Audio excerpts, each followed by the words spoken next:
ವಿದ್ಯಾರ್ಥಿಗಳೇ, ಈ ದಿನ ನಾವು 10ನೇ ತರಗತಿಯ ಹೊಸ ಅಧ್ಯಾಯವನ್ನು ತಿಳಿದುಕೊಳ್ಳೋಣ. 10ನೇ ತರಗತಿ ವಿಜ್ಞಾನ ವಿಷಯದ ಹೊಸ ಅಧ್ಯಾಯದ ಬಗ್ಗೆ ಈ ದಿನ ಆರಂಭ ಮಾಡೋಣ. ಹೊಸ ಅಧ್ಯಾಯ ಆರಂಭಿಸೋದಕ್ಕಿಂತ ಮೊದಲು ಒಂದು ಪುಟ್ಟ ಕಥೆಯನ್ನು ಹೇಳ್ತೀವಿ. ಏನಪ್ಪ ಕಥೆ ಅದು ಅಂತ ಹೇಳಿದ್ರೆ, ಒಂದ್ಸಲ ಕಣ್ಣು, ಕಿವಿ, ಮೂಗು ಇವುಗಳಿಗೆಲ್ಲ ಜಂಬ ಬಂದ್ಬಿಡುತ್ತೆ, ಅಹಂ ಬಂದ್ಬಿಡುತ್ತೆ. ನಾನ್ ಶ್ರೇಷ್ಠ ಅಂತ ಹೇಳಿ ಅವು ಜಗಳ ಮಾಡ್ಕೊಳ್ತಾ ಇರುತ್ತೆ. ಕಣ್ಣು ಹೇಳತ್ತೆ ಕಿವಿಗೆ, ಕಿವಿ ನಾನು ತುಂಬಾ ಶ್ರೇಷ್ಠ, ನಾನಿಲ್ಲ ಅಂತ ಹೇಳಿದ್ರೆ, ನನ್ನ ದೃಷ್ಟಿ ಇಲ್ಲ ಅಂದ್ರೆ ಈ ಸೃಷ್ಟಿಯನ್ನ ನೀನು ನೋಡ್ಲಿಕ್ಕೆ ಸಾಧ್ಯನೇ ಇಲ್ಲ ಅಂತ ಹೇಳುತ್ತೆ. ಆಗ ಕಿವಿ ಹೇಳುತ್ತೆ, ನೀನೇನ್ ಮಹಾ, ನೀನು ನೋಡ್ಬೇಕಾದ್ರೂ ಸಹ ನೀನು ಆ ಕಡೆ ತಿರುಗಬೇಕು, ಈ ಕಡೆ ತಿರುಗಬೇಕು ಅಂತ ಹೇಳಿದ್ರು ಸಹ ನಾನು ಶಬ್ದವನ್ನ ಗ್ರಹಿಸಿದ್ರೆ ಆ ಶಬ್ದದ ಗ್ರಹಿಕೆಯಿಂದ ನೀನು ಅವುಗಳನ್ನು ವೀಕ್ಷಿಸ್ಲಿಕ್ಕೆ ಸಾಧ್ಯ ಆಗ್ತಾ ಹೋಗುತ್ತೆ. ಬೇರೆ ಎಲ್ಲ ಶಬ್ದಗಳನ್ನ ಮಾತನ್ನ ಕೇಳಲಿಕ್ಕೆ ನಾನು ಶ್ರೇಷ್ಠ ಅಂತ ಹೇಳುತ್ತೆ. ಆಗ ಮೂಗು ಬಂದು ಹೇಳುತ್ತೆ, ನೀವಿಬ್ರೇನು ಮಹಾ ಜಗಳ ಮಾಡ್ತಾ ಇದ್ದೀರಾ, ಮೂಗು ನಾನು ವಾಸನೆಯನ್ನ ಗ್ರಹಿಸ್ತೀನಿ ಉಸಿರಾಡಲಿಕ್ಕೆ, ಹಾಗಾಗಿ ನಾನು ಶ್ರೇಷ್ಠ ಅಂತ ಹೇಳುತ್ತೆ. ವಾಸನೆಯನ್ನು ಗ್ರಹಿಸ್ತೀನಿ, ಸುಗಂಧ ಅದರ ಪರಿಮಳವನ್ನು ಗ್ರಹಿಸ್ತೀನಿ, ನಾನು ಶ್ರೇಷ್ಠ. ಅಷ್ಟೊತ್ತಿಗೆ ಇಲ್ಲಿಂದ ನಾಲಿಗೆ ಬೇಗ ಬಂದು, ಕಣ್ಣು, ಕಿವಿ, ಮೂಗು ಸುಮ್ಮನಿರ್ರಿ, ನಾನು ಶ್ರೇಷ್ಠ, ನಾನು ನಾಲಿಗೆ ರುಚಿಯನ್ನ ನೋಡ್ತೀನಿ, ಜೊತೆಗೆ ಮಾತನಾಡ್ತೀನಿ, ನಾನು ಶ್ರೇಷ್ಠ ಅಂತ ಹೇಳ್ತಾರೆ. ಹಾಗೆ ಪ್ರತಿಯೊಬ್ಬರು ಸಹ ಅವರೆಲ್ಲ ಕಣ್ಣು, ಕಿವಿ, ಮೂಗು, ನಾಲಿಗೆ ಜಗಳ ಆಡ್ತಾ ಇರುತ್ತೆ. ಇವರಿಗೆಲ್ಲರ ಜಗಳ ಹೃದಯಕ್ಕೆ ಕೇಳಿಸುತ್ತೆ. ಹೃದಯ ಮತ್ತೆ ಕೇಳುತ್ತೆ, ಯಾಕಪ್ಪ ಜಗಳ ಆಡ್ತಾ ಇದ್ದೀರಾ ನೋಡಿ, ನಾನ್ ಶ್ರೇಷ್ಠ ಅಂತ ಹೇಳಿ ಕಣ್ಣು ಹೇಳ್ತಾ ಇರುತ್ತೆ, ಮೂಗು ನಾನ್ ಶ್ರೇಷ್ಠ ಅಂತ ಹೇಳುತ್ತೆ, ಕಿವಿಗೆ ಎಲ್ಲರೂ ತಾನು ಶ್ರೇಷ್ಠ ಅಂತ ಹೇಳ್ತಾರೆ. ಆಗ ಹೃದಯ ಹೇಳುತ್ತೆ, ಹೌದಾ, ಹಾಗಾದ್ರೆ ನೀವು ಶ್ರೇಷ್ಠ ಅಂತ ಹೇಳಿ ಯಾರು ಶ್ರೇಷ್ಠ ಅಂತ ಹೇಳಿ ಒಂದು ಪರೀಕ್ಷೆ ಮಾಡೋಣ, ಆಯ್ತು ಅಂತ ಹೇಳಿದ್ದಾರೆ, ಒಪ್ಕೊಳ್ಳಿ. ಆಗ ಹೃದಯ ಹೇಳುತ್ತೆ, ನೋಡಿ, ನೀವು ಇವತ್ತಿನಿಂದ ಒಂದು ಸ್ವಲ್ಪ ದಿನದವರೆಗೆ ಕಣ್ಣು ರಜೆ ಹಾಕ್ಬಿಡು, ನೀನು ಕೆಲಸ ಮಾಡಬೇಡ, ನೀನು ಹಾಗೆ ಇದ್ಬಿಡು ಅಂತ ಹೇಳುತ್ತೆ. ಆಗ ಕಣ್ಣು ಓಕೆ ಅಂತ ಹೇಳಿ ಒಪ್ಕೊಳ್ಳುತ್ತೆ. ಸ್ವಲ್ಪ ದಿನದವರೆಗೆ ಕಣ್ಣು ರಜೆ ಆಗಿರುತ್ತೆ. ಆ ದೃಷ್ಟಿ ಇಲ್ಲದೆ ಇರೋದ್ರಿಂದ ಯಾವುದೇ ಸೃಷ್ಟಿಯನ್ನ ಅದು ನೋಡ್ಲಿಕ್ಕಾಗೋದಿಲ್ಲ. ಆದ್ರೂ ಸಹ ಕಣ್ಣು ರಜೆಯನ್ನ ತಗೊಳ್ಳುತ್ತೆ. ರಜೆಯನ್ನ ತೆಗೆದುಕೊಂಡು ತುಂಬ ದಿನಗಳ ನಂತರ ಬರುತ್ತೆ. ತುಂಬ ದಿನಗಳ ನಂತರ ಬಂದಾಗ ಅಲ್ಲಿ ಇನ್ನ ಉಳಿದಂತಹ ಎಲ್ಲ ಅಂಗಗಳು ಸಹ, ಕಣ್ಣು ಕೆಲಸ ಮಾಡದೇ ಇದ್ರು ಸಹ ಉಳಿದ ಅಂಗಗಳು ತನ್ನ ಎಲ್ಲ ಕೆಲಸಗಳನ್ನ ಅದು ಮಾಡ್ತಾ ಇರುತ್ತೆ. ಕಿವಿ ಕೆಲಸ, ನಾಲಿಗೆ, ಬಾಯಿ, ದೇಹದ ಅಂಗಗಳ ಕೆಲಸಗಳು ಸುಲಲಿತವಾಗಿ ನಡೆದಿರುತ್ತೆ. ಆಗ ಗೊತ್ತಾಗುತ್ತೆ, ಓ, ನಾನಿಲ್ಲದೆ ಇದ್ರೂ ಸಹ ಈ ದೇಹ, ಈ ಜೀವಿ ಬದುಕಲಿಕ್ಕೆ ಸಾಧ್ಯ ಇದೆ ಅನ್ನುವಂಥದ್ದು ಕಣ್ಣು ಅರ್ಥಕೊಳ್ಳುತ್ತೆ. ಈಗ ಮುಂದಿನ ಸರದಿ, ಈಗ ಯಾರ ಸರದಿ ಅಂತ ಹೇಳಿದ್ರೆ ಕಿವಿಯ ಸರದಿ. ಕಿವಿ ರಜೆ ತಗೊಳ್ಳಿ. ಈಗ ನಾನು ರಜೆ ತಗೊಳ್ತೀನಿ ಸ್ವಲ್ಪ ದಿನದವರೆಗೆ ಅಂತ ಹೇಳಿ ಹೃದಯ ಹೇಳಿದಾಗೆ ಇದು ಹೋಗಿ ರಜೆ ತಗೊಳ್ಳುತ್ತೆ. ಇದು ರಜೆ ತಗೊಂಡು ಸ್ವಲ್ಪ ದಿನಗಳವರೆಗೆ ರಜೆ ತಗೊಂಡು ಆ ನಂತರ ಬರುತ್ತೆ. ಆ ನಂತರ ಬಂದಾಗ ನೋಡಿದ್ರೆ ಮತ್ತೆ ಎಲ್ಲ ಆ ಜೀವಿಯ ದೇಹದ ಇನ್ನ ಎಲ್ಲ ಅಂಗಗಳು ಸಮರ್ಪಕವಾಗಿ ಯಥಾವತ್ತಾಗಿ ಕಾರ್ಯನಿರ್ವಹಿಸಿಕೊಂಡು ಹೋಗಿರುತ್ತೆ. ಓ, ನಾನಿಲ್ಲದೇ ಇದ್ರೂ ಸಹ ನನ್ನ ಹೊರತುಪಡಿಸಿ, ನನ್ನ ದೇಹ ಕಿವಿಯ ಭಾಗದ ಹೊರತುಪಡಿಸಿ ಉಳಿದ ಎಲ್ಲ ಅಂಗಗಳು ತನ್ನ ತನ್ನ ಕಾರ್ಯವನ್ನು ನಿರ್ವಹಿಸಿಕೊಂಡು ಹೋಗಬಲ್ಲವು ಅನ್ನುವಂಥದ್ದು ಅದರ ಅರ್ಥ. ಆಗ ನೆಕ್ಸ್ಟ್ ಮುಂದಿನ ಸರದಿ ಕಿವಿಯ ಸರದಿ ಮುಗಿದ ನಂತರ ಮೂಗಿನ ಗಾಯ. ಮೂಗು ಸ್ವಲ್ಪ ದಿವಸ ರಜೆ ತಗೊಂಡು ಹೋಗುತ್ತೆ. ಮೂಗು ವಾಸನೆಯನ್ನ ಗ್ರಹಿಸುವಂತಹ ಕೆಲಸವನ್ನ ಮಾಡುತ್ತಲ್ವ, ಅದು ರಜೆ ತಗೊಂಡು ಹೋಗುತ್ತೆ. ಉಸಿರಾಟಕ್ಕೇನು ತೊಂದರೆ ಮಾಡಲ್ಲ, ವಾಸನೆಯನ್ನು ತೆಗೆದುಕೊಂಡು ಹೋಗುವ ವಾಸನೆ ಮತ್ತು ಪರಿಮಳವನ್ನು ಗ್ರಹಿಸುವಂತಹ ಸಾಮರ್ಥ್ಯ ಹೊಂದಿರುತ್ತೆ. ಒಳಗೆ ಗಾಳಿಯನ್ನ ಕಳಿಸುವಂತಹದ್ದಾಗಿರುತ್ತೆ. ಇಲ್ಲಿ ಬರೀ ವಾಸನೆ ಮತ್ತು ಸುಗಂಧ ಪರಿಮಳವನ್ನು ಗ್ರಹಿಸುವಂತಹದ್ದಾಗಿರೋದ್ರಿಂದ ಇದು ರಜೆ ತಗೊಂಡು ಹೋಗಿರುತ್ತೆ. ಇದು ಸ್ವಲ್ಪ ರಜೆ ತೆಗೆದುಕೊಂಡು ಹೋಗಿ ರಜೆ ಕಳೆದು ಬಂದಾಗ ಮತ್ತೆ ಇಲ್ಲಿ ಯಥಾಸ್ಥಿತಿಯಲ್ಲಿ ದೇಹದ ಎಲ್ಲ ಚಟುವಟಿಕೆಗಳು ನಡೆಯುವಂಥದ್ದನ್ನ ವೀಕ್ಷಿಸುತ್ತೆ. ಆ ನಂತರ ನಾಲಿಗೆ ಬರುತ್ತೆ. ನೀವೆಲ್ಲರೂ ಶ್ರೇಷ್ಠರಲ್ಲ ಅಂತ ಗೊತ್ತಾಯ್ತಲ್ವಾ? ಈಗ ನಾನು ಹುಟ್ಟಿದ ರಜೆ, ಆವಾಗ ನಿಮಗೆ ಗೊತ್ತಾಗತ್ತೆ ನಾನು ಎಷ್ಟು ಶ್ರೇಷ್ಠ. ಯಾಕೆಂದ್ರೆ ನಾನು ಮಾತನಾಡಬಲ್ಲೆ, ಯಾವುದೇ ಆಹಾರ ಪದಾರ್ಥಗಳನ್ನ ನಾನು ರುಚಿ ನೋಡಬಲ್ಲೆ. ಇದೆಲ್ಲ ಇಲ್ಲದೆ ಇದ್ರೆ ಆಗೋದಿಲ್ಲ. ಹಾಗಾಗಿ ನಾನು ರಜೆ ತಗೊಂಡು ಹೋಗ್ತೀನಪ್ಪ ಅಂತ ಹೇಳಿ ಜಂಬದಿಂದ ನಾಲಿಗೆ ಹೋಗುತ್ತೆ. ನಾಲಿಗೆಗಳು ರಜೆ ತಗೊಂಡು ಹೋಗುತ್ತೆ. ಆಗತ್ತೆ ಏನಾಗುತ್ತೆ, ಇಲ್ಲಿ ಜೀವಿಯ ದೇಹದಲ್ಲಿ ಆಹಾರ ಪದಾರ್ಥಗಳ ರುಚಿ ಸಿಗೋದಿಲ್ಲ. ಆದರೂ ಸಹ ಎಲ್ಲ ಅಂಗವ್ಯೂಹಗಳು ಸರಿಯಾಗಿ ಕಾರ್ಯವನ್ನು ನಿರ್ವಹಿಸಿಕೊಂಡು ಹೋಗಿರುತ್ತೆ. ಮಾತನಾಡುವುದು ಕಡಿಮೆ ಆಗಿರುತ್ತೆ. ಹಾಗಾಗಿ ಇನ್ನೂ ಆರಾಮದಾಯಕವಾಗಿ, ಇನ್ನೂ ಆರೋಗ್ಯಕರವಾಗಿ ದೇಹ ಕಾರ್ಯವನ್ನು ನಿರ್ವಹಿಸ್ತಾ ಇದೆ. ನಾಲಿಗೆ ರಜೆ ಮುಗಿಸಿ ಬರುತ್ತೆ, ನೋಡುತ್ತೆ ಜೀವಿಯ ದೇಹದ ಜೈವಿಕ ಚಟುವಟಿಕೆಗಳೆಲ್ಲವೂ ಸಹ ಯಥಾವತ್ತಾಗಿ ನಡೆದಿರುವಂತಹದನ್ನು ನೋಡುತ್ತೆ. ಆಗ ಇದಕ್ಕೂ ಗೊತ್ತಾಗುತ್ತೆ ನಾನೇನು ಶ್ರೇಷ್ಠ ಅಲ್ಲ ಅಂತ. ಆಗ ಹೃದಯ ಬರುತ್ತೆ. ಗೊತ್ತಾಯ್ತಾ ನಿಮಗೆಲ್ಲರಿಗೂ? ಕಣ್ಣು, ಕಿವಿ, ಮೂಗು, ನಾಲಿಗೆ, ನೀವೆಲ್ಲ ರಜೆ ತಗೊಂಡು ಹೋಗಿ ಬಂದ್ರಿ, ಯಾರು ಶ್ರೇಷ್ಠ ಹೇಳಿ ಅಂತ ಹೇಳಿ ಕೇಳುತ್ತೆ. ಎಲ್ಲರೂ ಸಹ ಸಪ್ಪೆ ಮುಖ ಮಾಡ್ಕೊಂಡು ಕೂತಿರ್ತಾರೆ. ನಾವೇನಲ್ಲಪ್ಪ ಶ್ರೇಷ್ಠ ಅನ್ನುವಂಥದ್ದು ಗೊತ್ತಾಗಿ ಸುಮ್ಮನೆ ತಲೆ ಕೆಳಗೆ ಹಾಕಿ ಕೂತಿರುತ್ತೆ. ಮುಖ ತಲೆ ಕೆಳಗೆ ಮಾಡ್ಕೊಂಡು ಬೇಸರದಿಂದ ಕೂತಿರುತ್ತೆ. ಆಗ ಹೃದಯ ಹೇಳುತ್ತೆ, ಹಾಗಾದ್ರೆ ಒಂದು ಕೆಲಸ ಮಾಡಿ, ನಾನೀಗ ರಜೆ ತಗೊಳ್ತೀನಿ ಆಯ್ತಾ ಅಂತ ಹೇಳಿ. ಆಗ ತಕ್ಷಣ ಎಲ್ಲ ಎಚ್ಚರಿಕೆ ಆಗ್ತಿತ್ತು. ಕಣ್ಣು, ಮೂಗು, ನಾಲಿಗೆ, ಕಿವಿ ಎಲ್ಲವೂ ಎಚ್ಚರಿಕೆಯಾಗಿ ಹೃದಯ ನೀನ್ ರಜೆ ತಗೊಳ್ಳೋದು ಬೇಡ, ನೀನ್ ರಜೆ ತಗೊಂಡ್ರೆ ನಾವೆಲ್ಲರೂ ಇಲ್ಲದಲ್ಲ ಆಗ್ಬಿಡ್ತೀವಿ ಅಂತ ಹೇಳುತ್ತೆ. ಆಗ ಹೃದಯ ಹೇಳುತ್ತೆ, ನಾನು ರಜೆ ತಗೊಳ್ಳಲ್ಲ. ಯಾಕೆ ಅಂತ ಹೇಳಿದ್ರೆ ನಾವೆಲ್ಲರೂ ಒಟ್ಟಾಗಿ ಸಹಕಾರದಿಂದ ಕೆಲಸ ಮಾಡಿದಾಗ ಮಾತ್ರ ಜೀವಿಯ ದೇಹದ ರಚನೆ ಆಗಲಿಕ್ಕೆ ಸಾಧ್ಯ. ಜೀವಿ ಅದು ತನ್ನ ಜೈವಿಕ ಚಟುವಟಿಕೆಗಳನ್ನು ನಡೆಸಲಿಕ್ಕೆ ಸಾಧ್ಯ. ಜೀವಿ ಪರಿಸರದಲ್ಲಿ ಉಳಿಲಿಕ್ಕೆ ಸಾಧ್ಯ. ಹಾಗಾಗಿ ನಮ್ಮೆಲ್ಲರ ಸಹಕಾರ, ಸಹಭಾಗಿತ್ವದಿಂದ ಒಂದು ವ್ಯವಸ್ಥಿತವಾದಂತಹ ಒಂದು ಜೀವಿ ದೇಹದ ರಚನೆಯನ್ನು ಪಡೀಲಿಕ್ಕೆ ಸಾಧ್ಯವಾಗುತ್ತೆ ಅನ್ನುವಂಥದ್ದನ್ನು ಅರಿತುಕೊಳ್ತಾರೆ. ಹಾಗಾಗಿ ಸಹಕಾರ ಅನ್ನುವಂಥದ್ದು, ಸಹಭಾಗಿತ್ವ ಅನ್ನುವಂಥದ್ದು ಜೀವಿಯ ದೇಹದಲ್ಲಿ ಎಲ್ಲ ಅಂಗವ್ಯೂಹಗಳಲ್ಲಿ ಅತ್ಯಂತ ಅವಶ್ಯಕ ಅನ್ನುವಂಥದ್ದನ್ನ ಮನಗಾಣ. ಇದನ್ನ ನೀವು ಈ ರೀತಿಯ ಕಥೆಯನ್ನ ಬಹಳಷ್ಟು ಕತೆ ಬೇರೆ ರೀತಿಯಲ್ಲಿ ಕೇಳಿದ್ದೀರ. ತರಕಾರಿ ತಾನು ಶ್ರೇಷ್ಠ ಅಂತ ಹೇಳಿ ಕೆಲವು ತರಕಾರಿಗಳು ಗಲಾಟೆಯನ್ನ ಮಾಡ್ತಾ ಇರುವಂತಹ ಸಮಯದಲ್ಲಿ ಕೊನೆಗೆ ಎಲ್ಲ ಪೋಷಕಾಂಶಗಳನ್ನು ಒಳಗೊಂಡಂತಹ ತರಕಾರಿಗಳಿದ್ರೆ ಆಗ ಆರೋಗ್ಯಕ್ಕೆ ಒಳ್ಳೆಯದು. ಹಾಗಾಗಿ ಎಲ್ಲ ತರಕಾರಿಗಳು ಶ್ರೇಷ್ಠ ಅನ್ನುವಂತಹದನ್ನ ಅಲ್ಲಿ ಕಥೆಯನ್ನು ನೀವು ಕೇಳಿದ್ದೀರಿ.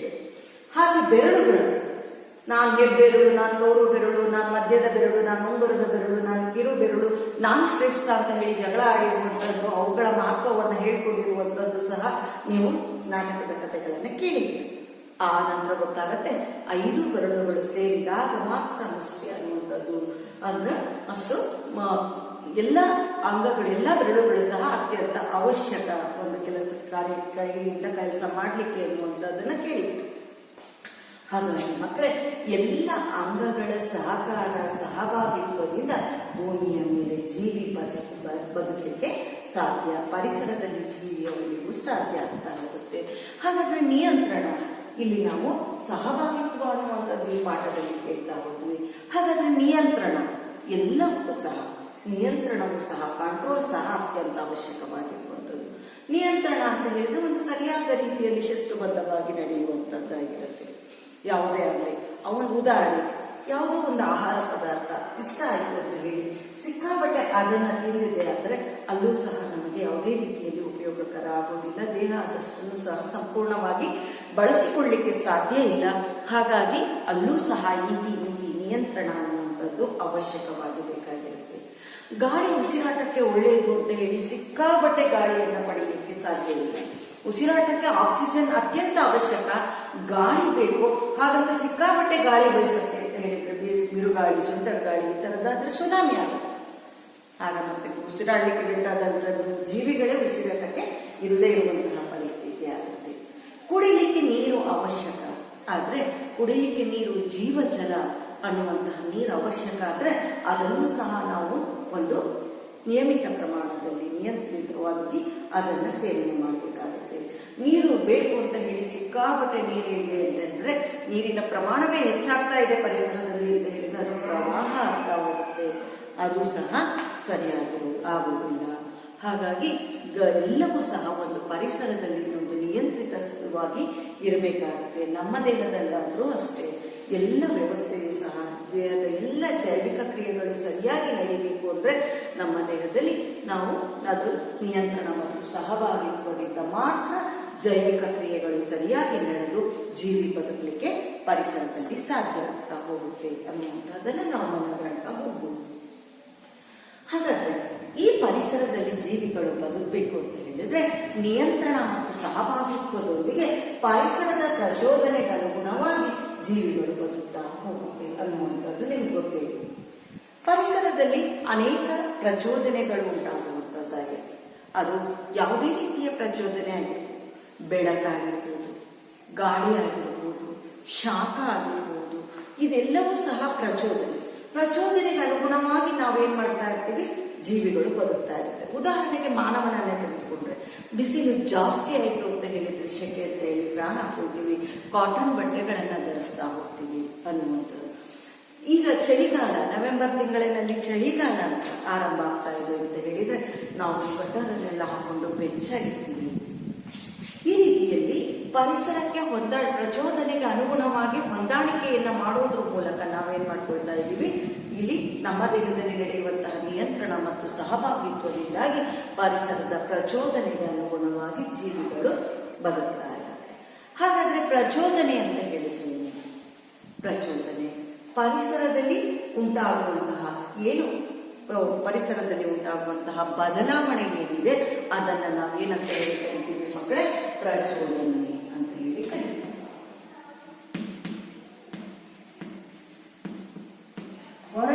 ಪರಿಸರದಲ್ಲಿ ಅಥವಾ ಹೊರಗಿನಲ್ಲಿ ಕಂಡುಬರುವಂತಹ ಪರಿಸರದಲ್ಲಿನ ಬದಲಾವಣೆಯನ್ನು ನಾವು ಪ್ರಚೋದನೆ ಅಂತ ಹೇಳಿ ಕರಿತೀವಿ. ಹಾಗಾದ್ರೆ ಪ್ರತಿಕ್ರಿಯೆ ಎಲ್ಲ ಜೀವಿಗಳಲ್ಲಿಯೂ ಸಹ ಪ್ರಚೋದನೆಗೆ ತಕ್ಕ ಪ್ರತಿಕ್ರಿಯೆಯನ್ನ ವ್ಯಕ್ತಪಡಿಸುವಂತಹ ಸಾಮರ್ಥ್ಯ ಇದೆ. ಹಾಗಾಗಿ ಪ್ರತಿಯೊಂದು ಜೀವಿಯೂ ಸಹ ಆ ಪ್ರಚೋದನೆಗೆ, ಪರಿಸರದ ಬದಲಾವಣೆಗೆ ಏನ್ ಮಾಡುತ್ತೆ, ಸ್ಪಂದಿಸುತ್ತೆ. ಹಾಗಾದ್ರೆ ನಾವು ಪ್ರತಿಕ್ರಿಯೆ ಅಂತ ಹೇಳಿದ್ರೆ ಏನಂತ ಹೇಳ್ಬೋದು ಮಕ್ಕಳೇ? ಪ್ರತಿಕ್ರಿಯೆ ಅಂತ ಹೇಳಿದ್ರೆ ಏನಂತ ಹೇಳಿ, ಜೀವಿಗಳ ಸ್ಪಂದಿಸುವಿಕೆ. ಪರಿಸರದಲ್ಲಿನ ಬದಲಾವಣೆಗೆ ಜೀವಿಗಳ ಸ್ಪಂದಿಸುವಿಕೆಯನ್ನು ನಾವು ಏನಂತ ಹೇಳಿ ಕರಿತೀವಿ, ಪ್ರತಿಕ್ರಿಯೆ ಅಂತ ಹೇಳಿ ಕರಿತೀವಿ. ಈ ಪ್ರಚೋದನೆ ಮತ್ತು ಪ್ರಚೋದನೆಗೆ ತಕ್ಕ ಪ್ರತಿಕ್ರಿಯೆಯನ್ನು ವ್ಯಕ್ತಪಡಿಸಲಿಕ್ಕೆ ಜೀವಿಗಳ ದೇಹದಲ್ಲಿ ನಿಯಂತ್ರಣ ಮತ್ತು ಸಹಭಾಗಿತ್ವದಿಂದ ಕಾರ್ಯನಿರ್ವಹಿಸಿದಾಗ ಮಾತ್ರ ಪ್ರಚೋದನೆಗೆ ಅನುಗುಣವಾದಂತಹ ಪ್ರತಿಕ್ರಿಯೆಯನ್ನ ವ್ಯಕ್ತಪಡಿಸಲಿಕ್ಕೆ ಸಾಧ್ಯ. ಜೀವಿಗಳು ಸುಖವಾಗಿ ಇರಲಿಕ್ಕೆ, ಪರಿಸರದಲ್ಲಿ ಬದುಕಲಿಕ್ಕೆ ಸಾಧ್ಯ ಆಗ್ತಾ ಹೋಗುತ್ತೆ. ಹಾಗಾದ್ರೆ ಜೀವಿಗಳು ಅಂತ ಹೇಳಿದ್ರೆ ಯಾವುದು? ಜೀವಿಗಳು ಅಂತ ಹೇಳಿದ್ರೆ ಹೇಳ್ತೀರಾ ನೀವು, ಜೀವಿಗಳಿಗೆ ಉದಾಹರಣೆ ಕೊಡಿ ಅಂದ್ರೆ ಪ್ರತಿಯೊಂದು ಪ್ರಾಣಿಗಳನ್ನ ಅಥವಾ ಸಸ್ಯಗಳನ್ನ, ಸೂಕ್ಷ್ಮಾಣು ಜೀವಿಗಳನ್ನ ಉದಾಹರಣೆಯಾಗಿ ಕೊಡ್ತಾ ಹೋಗ್ತೇವೆ. ಈಗ ನಾವು ಜೀವಿಗಳಿಗೆ ಉದಾಹರಣೆಯನ್ನ ಕೇಳುವಂತಹ ಸಮಯದಲ್ಲಿ ಇಲ್ಲಿ ನಾವು ಸಸ್ಯಗಳ ಬಗ್ಗೆ ನೋಡ್ತಾ ಹೋಗೋಣ. ಸಸ್ಯಗಳಲ್ಲಿ ಯಾವ ರೀತಿಯಲ್ಲಿ ನಾವು ಬದಲಾವಣೆಯನ್ನ ಕಾಣಲಿಕ್ಕೆ ಸಾಧ್ಯ ಅನ್ನುವಂಥದ್ದು. ಜೀವಿಗಳು ಅಂತ ಹೇಳಿದ್ರೆ ಸಸ್ಯಗಳು ಕಂಡು ಬರುತ್ತೆ, ಪ್ರಾಣಿಗಳು ಕಂಡು ಬರುವಂತಹದ್ದನ್ನ ನಾವು ತಿಳಿಯುತ್ತೇವೆ. ಈಗ ನಾವು ನೋಡ್ತಾ ಹೋಗೋಣ ಸಸ್ಯಗಳಲ್ಲಿ ಕಂಡು ಬರುವಂತಹ ಬದಲಾವಣೆ.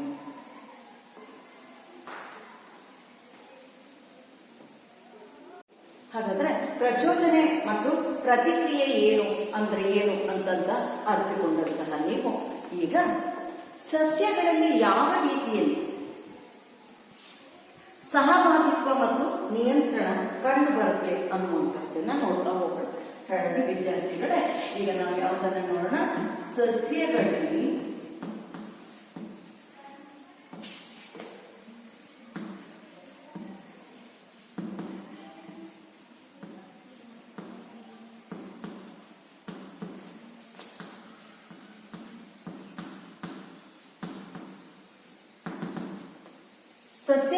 ಸಹಭಾಗಿತ್ವ ಮತ್ತು ನಿಯಂತ್ರಣಗಳ ಬಗ್ಗೆ ನಾವೀಗ ತಿಳಿತಾ ಹೋಗೋಣ. ಜೈವಿಕ ಜೀವಿಗಳೆಲ್ಲಗಳಲ್ಲೂ ಸಹ ಸಹಭಾಗಿತ್ವ ನಿಯಂತ್ರಣದಿಂದಾಗ ಅವು ಪರಿಸರದಲ್ಲಿ ಉಳಿಲಿಕ್ಕೆ ಸಾಧ್ಯ ಆಗ್ತಾ ಹೋಗುತ್ತೆ.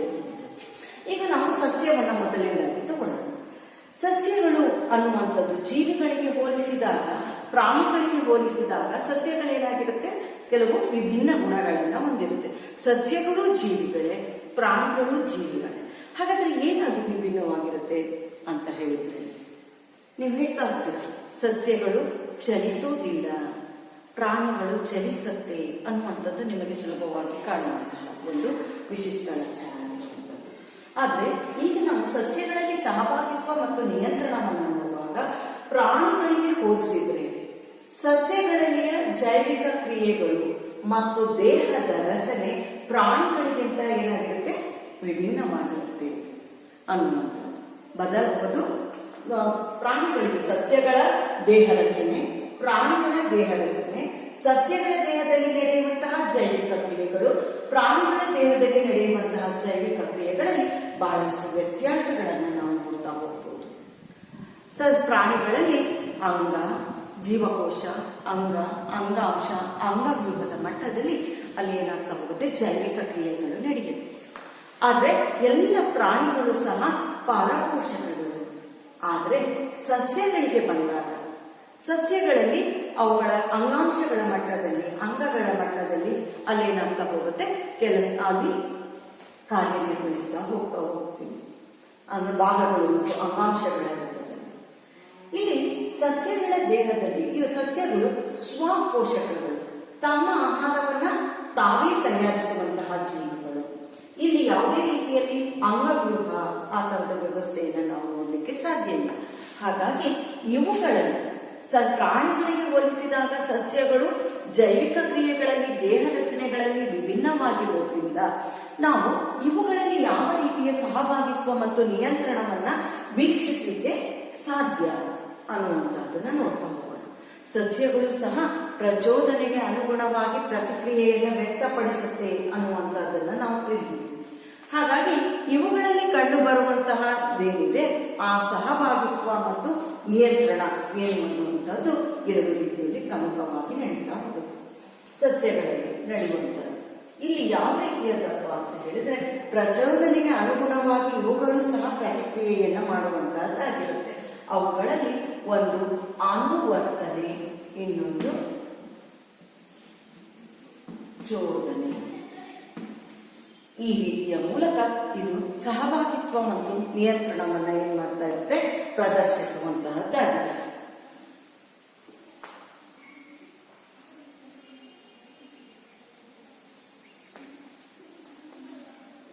ಸಸ್ಯಗಳು ಸಹ ಹೊರಗಿನ ಬಾಹ್ಯ ಪ್ರಚೋದನೆ ಅದು ಪ್ರತಿಕ್ರಿಯೆಯನ್ನ ವ್ಯಕ್ತಪಡಿಸ್ತಾ ಇರುತ್ತೆ. ಬಾಹ್ಯ ಪ್ರಚೋದನೆಗೆ ಪ್ರತಿಕ್ರಿಯೆಯನ್ನ ವ್ಯಕ್ತಪಡಿಸ್ತಾ ಇರುತ್ತೆ. ಆ ಪ್ರತಿಕ್ರಿಯೆಯನ್ನು ವ್ಯಕ್ತಪಡಿಸುವಂತಹದ್ದು ಅನುವರ್ತನೆಯ ರೀತಿಯಲ್ಲಿ ಮೂಲಕ ಅಥವಾ ಚೋದನೆಗಳ ಮೂಲಕ ಅದೇನ್ ಮಾಡ್ತಾ ಇರುತ್ತೆ, ವ್ಯಕ್ತಪಡಿಸುವಂತಹದ್ದಾಗಿರುತ್ತೆ. ಸಹಭಾಗಿತ್ವ ಮತ್ತು ನಿಯಂತ್ರಣವನ್ನು ಸಸ್ಯಗಳಲ್ಲಿ ನೋಡ್ತಾ ಹೋಗುವಾಗ ಅನುವರ್ತನೆ ಅನ್ನುವಂಥದ್ದು ನಾವು ಇಲ್ಲಿ ಕಾಣ್ತಾ ಹೋಗ್ಬೋದು. ಅದರಲ್ಲಿ ಮೊದಲಿಗೆ ಅನುವರ್ತನೆಯ ಬಗ್ಗೆ ನಾವು ತಿಳಿಬಹುದು.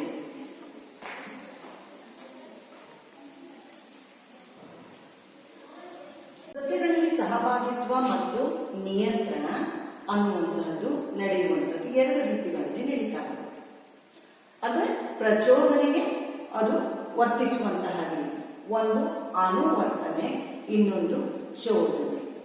ಅನುವರ್ತನೆಗೆ ನಾವು ಏನಂತ ಹೇಳಿ ಕರಿತೀವಪ್ಪ ಅಂತ ಹೇಳಿದ್ರೆ ಟ್ರೋಪಿಸಮ್ ಅಂತ ಹೇಳಿ ಕರಿತೀವಿ. ಚೋದನೆ ಅಂದ್ರೆ ಹಾರ್ಮೋನ್ಸ್.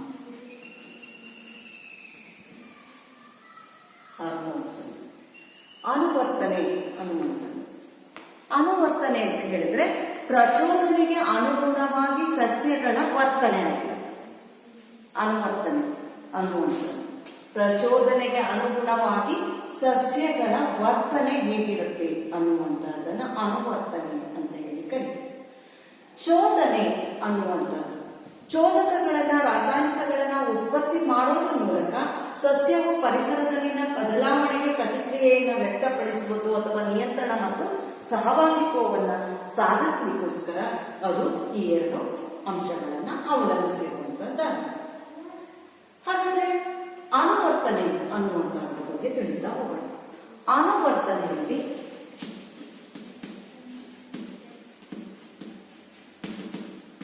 ಅನುವರ್ತನೆ ಅಂತ ಹೇಳಿದ್ರೆ ಪರಿಸರದ ಪ್ರಚೋದನೆಗೆ ಅನುಗುಣವಾಗಿ ಸಸ್ಯಗಳು ತೋರುವಂತಹ ಒಂದು ಪ್ರತಿಕ್ರಿಯೆಯಾಗಿದೆ.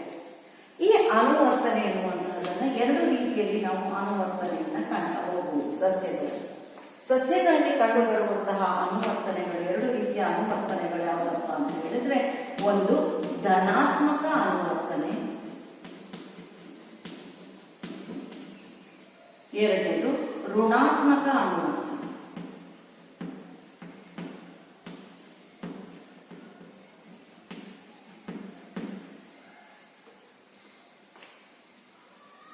ಅನುವರ್ತನೆಯಲ್ಲಿ ಸಸ್ಯಗಳು ಬೆಳಕಿನ ಕಡೆಗೆ ಮತ್ತು ಸ್ವತಂತ್ರವಾಗಿ ಸಸ್ಯಗಳಲ್ಲಿ ಎರಡು ರೀತಿಯಲ್ಲಿ ಚಲನೆಗಳು ಸಹ ಕಂಡುಬರುತ್ತೆ.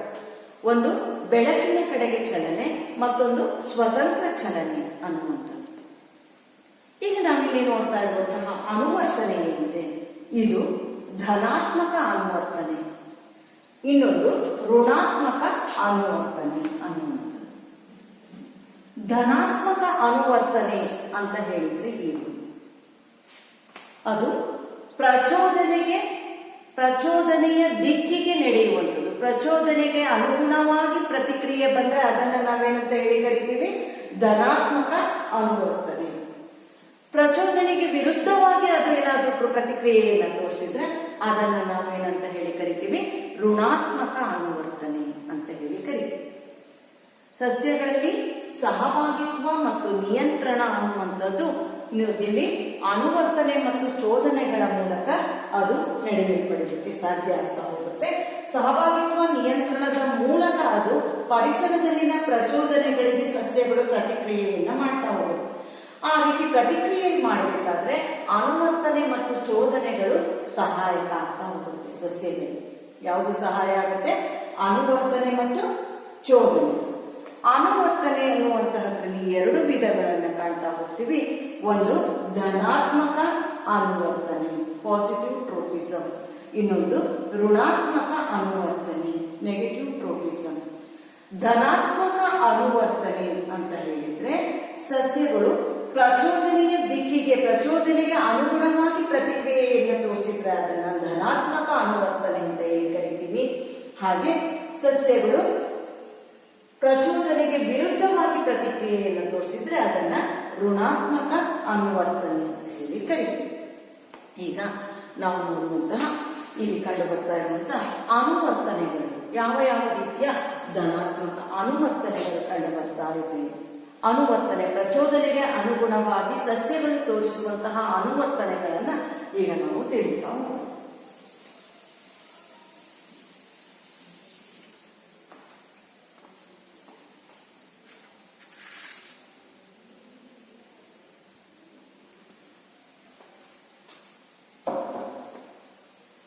ವಿದ್ಯಾರ್ಥಿಗಳು, ವಿವಿಧ ಚಲನೆಗಳಿಗೆ ಅನುಗುಣವಾಗಿ, ವಿವಿಧ ಪ್ರಚೋದನೆಗೆ ಅನುಗುಣವಾಗಿ ಸಸ್ಯಗಳು ಹೇಗೆ ಚಲನೆಯನ್ನ ವ್ಯಕ್ತಪಡಿಸುತ್ತೆ ಅನ್ನುವಂತಹದನ್ನು ನೋಡ್ತಾ ಹೋಗೋದು.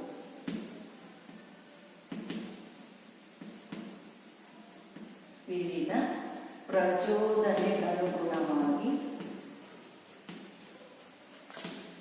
ಸಸ್ಯಗಳ ವರ್ತನೆ ಅಥವಾ ಚಲನೆ. ವಿವಿಧ ಪ್ರಚೋದನೆಗಳು ಪರಿಸರದಲ್ಲಿ ಸಸ್ಯಗಳಿಗೆ ಸಿಗ್ತಾ ಇರುತ್ತೆ. ಆ ಸಸ್ಯಗಳು ಆ ಪ್ರಚೋದನೆಗೆ ಅನುಗುಣವಾಗಿ ಸಸ್ಯಗಳು ಹೇಗೆ ಚಲಿಸುತ್ತೆ. ಎರಡು ಸಸ್ಯಗಳಲ್ಲಿ ಎರಡು ರೀತಿಯ ಚಲನೆ ಇದೆ ಅಂತ ಹೇಳಿ ಗೊತ್ತಿದೆ. ಒಂದು ಬೆಳವಣಿಗೆ ಆಧರಿಸಿದಂತಹ ಚಲನೆ, ಮತ್ತೊಂದು ಸ್ವತಂತ್ರ ಚಲನೆ ಅನ್ನುವಂತಹದ್ದು ನೀವು ನೆನಪಿನಲ್ಲಿ ಇಟ್ಕೊಳ್ಬೇಕು. ಈಗ ಯಾವ ಯಾವ ರೀತಿಯ ಚಲನೆಗಳು ಸಸ್ಯಗಳಲ್ಲಿ ಪ್ರಚೋದನೆಗೆ ಅನುಗುಣವಾಗಿ ಅವು ಚಲನೆಯನ್ನ ವ್ಯಕ್ತಪಡಿಸುತ್ತೆ ಅನ್ನುವಂಥದ್ದು. ಅದರಲ್ಲಿ ಮೊದಲನೇದಾಗಿ ನಾವು ನೋಡ್ತಾ ಹೋಗೋಣ ದ್ಯುತಿ ಅನುವರ್ತನೆ. ದ್ಯುತಿ ಅನುವರ್ತನೆ.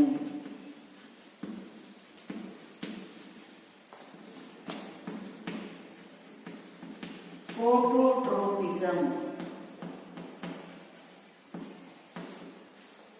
ಅಂತ ಹೇಳಿ ಕರೀತಾರೆ.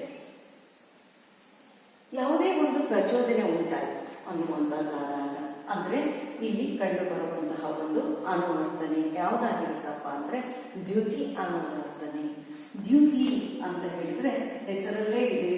ದ್ಯುತಿ ಅಂತ ಹೇಳಿದ್ರೆ ಏನು? ಹೆಸರು ನೋಡಿದರಿಗೆ ಹೆಸರು ಸಹ ಹೇಳ್ತಾ ಇದ್ದಾರೆ ದ್ಯುತಿ ಅಂತ.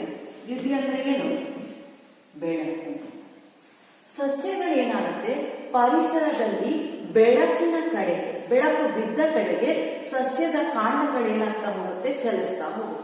ಇದಕ್ಕೆ ಬೆಳಕಿನ ಕಡೆಗೆ ಸಸ್ಯಗಳ ಬಾಗುವಿಕೆ ಏನಿದೆ, ಇದು ದ್ಯುತಿ ಅನುವರ್ತನೆ ಅಥವಾ ಫೋಟೋಟ್ರೋಪಿಸಂಗೆ ಉದಾಹರಣೆಯಾಗಿರುವಂತಹದ್ದು. ಇದು ಬಹಳಷ್ಟುಗಳ ಉದಾಹರಣೆಗಳನ್ನ ನೀವು ವೀಕ್ಷಣೆ ಮಾಡಿರ್ತೀರಿ. ಸಸ್ಯ ನಮ್ಮ ಶಾಲೆಯ ಗ್ರೌಂಡ್ ನಲ್ಲೇ ಇರುವಂತಹ ಸಸ್ಯಗಳೇನಿದೆ, ಅದು ತೆಂಗಿನ ಮರ ಅಡ್ಡ ಬಂತು ಅಂತ ಹೇಳಿದ್ರೆ ಅದು ಈ ಕಡೆಗೆ ವಾಲಿರುವಂತದ್ದು, ಬೆಳಕಿನ ಕಡೆಗೆ ಅದು ವಾಲಿರುವಂತಹ ಕೆಲವು ಆ ಕಡೆ ಇರುವಂತಹ ಹೊಗೆ ಮರದ ಸಾಲಿನ ಗಿಡಗಳನ್ನ ನೀವು ವೀಕ್ಷಣೆ ಮಾಡಿದ್ದೀರಿ. ಹಾಗೆ ಅದಲ್ಲದೆ ಮನೆಯ ಹತ್ರ ಬಿಲ್ಡಿಂಗ್ ಎಲ್ಲ ಕಟ್ಟಡಗಳ ಮಾಡಿ ಮನೆಗಳೇನಾದ್ರೂ ಇದ್ರೆ ಆ ಮಾಡಿ ಮನೆಗಳ ಮುಂಭಾಗದಲ್ಲಿ ತೆಂಗಿನ ಮರ ಹಾಕಿದ್ರೆ ಆ ಮರಕ್ಕೆ ಬೆಳಕು ಸಿಗದೇ ಇದ್ದಾಗ ಅದು ಬೆಳಕಿನ ಕಡೆಗೆ ವಾಲಿರುವಂತಹದನ್ನ ನೀವು ವೀಕ್ಷಣೆ ಮಾಡಿರ್ತೀವಿ. ಹಾಗೆ ತರಗತಿಯಲ್ಲಿ ನಾವು ಇದನ್ನ ಪ್ರಯೋಗಾಲಯದಲ್ಲಿ ಅಥವಾ ಇಲ್ಲಿ ನಾವು ಇದಕ್ಕೆ ಸಂಬಂಧಿಸಿದಂತಹ ಚಟುವಟಿಕೆಯನ್ನು ಸಹ ವೀಕ್ಷಿಸುವ. ಕತ್ತಲೆಯ ಒಂದು ರಟ್ಟಿನ ಡಬ್ಬಿಯನ್ನು ತೆಗೆದುಕೊಂಡು ಅದಕ್ಕೆ ಒಂದು ರಂಧ್ರವನ್ನ ಮಾಡಿ ಆ ರಂಧ್ರವನ್ನು ಮಾಡಿದಂತಹ ರಟ್ಟಿನ ಡಬ್ಬಿಯಲ್ಲಿ ಒಳಗೆ ಒಂದು ಪಾಟ್ನಲ್ಲಿ ಹಾಕಿರುವಂತಹ ಒಂದು ಗಿಡವನ್ನ ಇಟ್ಟು ತರಗತಿಯಲ್ಲಿರುವಂತಹ ಕಿಟಕಿಯ ಬಳಿಯನ್ನ ಆ ಜೋಡಣೆಯನ್ನು ಇಟ್ಟು ಸ್ವಲ್ಪ ದಿನಗಳವರೆಗೆ ಅದನ್ನ ನೀರನ್ನು ಹಾಕಿ ಅದನ್ನ ವೀಕ್ಷಣೆ ಮಾಡ್ತಾ ಹೋದಾಗ ನಿಧಾನವಾಗಿ ಅದರಲ್ಲಿ ಇರುವಂತಹ ಆ ಪಾಟ್ನಲ್ಲಿರುವಂತಹ ಸಸ್ಯ, ಕುಂಡದಲ್ಲಿರುವಂತಹ ಸಸ್ಯ ಆ ರಟ್ಟಿನ ಬಾಕ್ಸಿನ ಸುತ್ತ ಏನಾಗಿರುತ್ತೆ, ಕತ್ತಲೆ ಇರುತ್ತೆ. ಆ ರಂಧ್ರದ ಬಳಿ ಏನಾಗಿರುತ್ತೆ, ಬೆಳಕಿರುತ್ತೆ. ಆ ಬೆಳಕಿನೆಡೆಗೆ ಏನಾಗುತ್ತೆ, ಸಸ್ಯ ಚಲಿಸುವಂತಹದನ್ನ ನಾವು ವೀಕ್ಷಣೆ ಮಾಡಬಹುದು. ಅದನ್ನು ಸಹ ಈಗ ನೀವು ಆ ಪ್ರಯೋಗವನ್ನು ಸಹ ಮುಂದಿನ ಸ್ಲೈಡ್ ನಲ್ಲಿ ವೀಕ್ಷಣೆ ಮಾಡ್ತೀವಿ. ಹಾಗಾಗಿ ಸಸ್ಯಗಳು ಪ್ರಚೋದನೆಗೆ ಅಂದ್ರೆ ಇಲ್ಲಿ ಯಾವ್ದಪ್ಪ ಪ್ರಚೋದನೆಗೆ ಪ್ರತಿಕ್ರಿಯೆ ಅಂತ, ಈ ಪ್ರಚೋದನೆ ಯಾವುದು? ದ್ಯುತಿ ಅನುವರ್ತನೆಯಲ್ಲಿ ಪ್ರಚೋದನೆ ಯಾವ್ದಪ್ಪ ಅಂತ ಹೇಳಿದ್ರೆ ಸಸ್ಯದ ಪ್ರಚೋದನೆ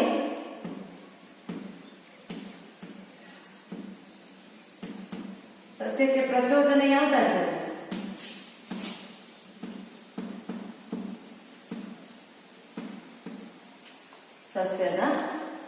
ಸಸ್ಯಕ್ಕೆ ಬೆಳಕು ಪ್ರಚೋದನೆ ಆಗಿರುತ್ತೆ. ಆ ಸಸ್ಯದ ಬೆಳಕು ಪ್ರಚೋದನೆ ಆಗಿದ್ದಾಗ ಅದರ ಪ್ರತಿಕ್ರಿಯೆಯು ಸಹ ಏನಾಗಿರುತ್ತೆ, ಈ ಸಸ್ಯದ ದ್ಯುತಿ ಅನುವರ್ತನೆ. ದ್ಯುತಿ ಅನುವರ್ತನೆ ಅಂತ ಹೇಳಿದ್ರೆ ಸಸ್ಯವು ಬೆಳಕಿನೆಡೆಗೆ ಪ್ರಚೋದನೆ ಬೆಳಕಾಗಿರುತ್ತೆ. ಹಾಗಾಗಿ ಅದು ಪ್ರತಿಕ್ರಿಯೆಯು ಸಹ ಏನಾಗಿರುತ್ತೆ, ಯಾವ ಕಡೆಗೆ ತಿರುಗಿಸುತ್ತೆ, ಸಸ್ಯ ಪ್ರತಿಕ್ರಿಯೆ ಬೆಳಕಿನೆಡೆಗೆ ಆಗಿರುತ್ತೆ. ಹಾಗಾಗಿ ನೀವು ಇಲ್ಲಿ ನೇರವಾಗಿ ನೀವು ಏನ್ ಬರೀಬಹುದಪ್ಪ ಅಂತ ಹೇಳಿದ್ರೆ ಸಸ್ಯದ ಪ್ರತಿಕ್ರಿಯೆ ಬೆಳಕಿನೆಡೆಗೆ ಅಷ್ಟೇ ಬರ್ಕೊಂಡ್ರೆ ಸಹ ಪ್ರಚೋದನೆ ಬೆಳಕು. ಹಾಗಾಗಿ ಇದರ ಪ್ರತಿಕ್ರಿಯೆಯೂ ಸಹ ಏನಾಗಿರುತ್ತೆ, ಸಸ್ಯದ ಪ್ರತಿಕ್ರಿಯೆ ಬೆಳಕಿನೆಡೆಗೆ ಇಷ್ಟೇ ಬರ್ಕೊಂಡ್ರೆ ಅಂದ್ರೆ ಸಸ್ಯ ಯಾವ ಕಡೆಗೆ ಚಲಿಸುತ್ತೆ ಅಂತ ಆಯ್ತು, ಬೆಳಕಿನೆಡೆಗೆ. ಯಾವ ಅನುವರ್ತನೆಯಲ್ಲಿ? ದ್ಯುತಿ ಅನುವರ್ತನೆಯಲ್ಲಿ ಅದು ಬೆಳಕಿನ ಕಡೆಗೆ ಚಲಿಸುವಂತದ್ದು. ಹಾಗೆ ಎರಡನೇ ಗುರುತ್ವಾನುವರ್ತನೆ.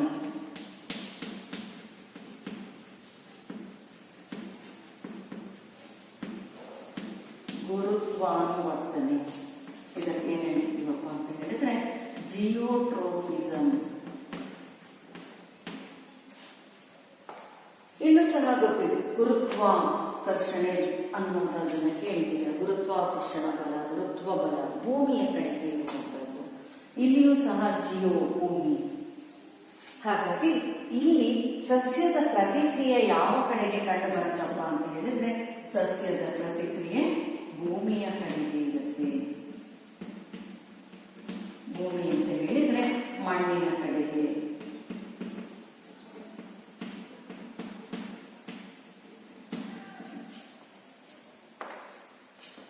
ಹಾಗೆ ನೆಕ್ಸ್ಟ್ ಏನು ಅಂತ ಈಗ ನಾವು ಇಲ್ಲಿ ಏನನ್ನ ನೋಡ್ತಾ ಇದ್ದೀವಿ ಅಂತ ಹೇಳಿದ್ರೆ ವಿವಿಧ ಪ್ರಚೋದನೆಗೆ ಅನುಗುಣವಾಗಿ ಸಸ್ಯಗಳು ಹೇಗೆ ವರ್ತಿಸುತ್ತೆ, ಚಲನೆಯನ್ನ ತೋರಿಸುತ್ತೆ ಎನ್ನುವಂಥದ್ದು. ಅದರಲ್ಲಿ ಒಂದು ದ್ಯುತಿ ಅನುವರ್ತನೆ, ಎರಡನೇದು ಗುರುತ್ವಾನುವರ್ತನೆ, ಮೂರನೇದು ಜಲಾನುವರ್ತನೆ.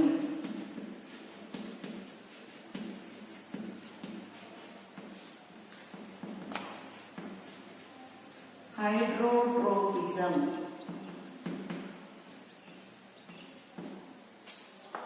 ಜಲಾನುವರ್ತನೆ ಅಂತ ಹೇಳಿದ್ರೆ ಯಾವುದು? ನೀರು, ಜಲದ ಕಡೆಗೆ, ಹೈಡ್ರೋ ವಾಟರ್, ನೀರಿನ ಕಡೆಗೆ ಸಸ್ಯದ ಪ್ರತಿಕ್ರಿಯೆ ಇರುತ್ತೆ ಅನ್ನುವಂಥದ್ದು.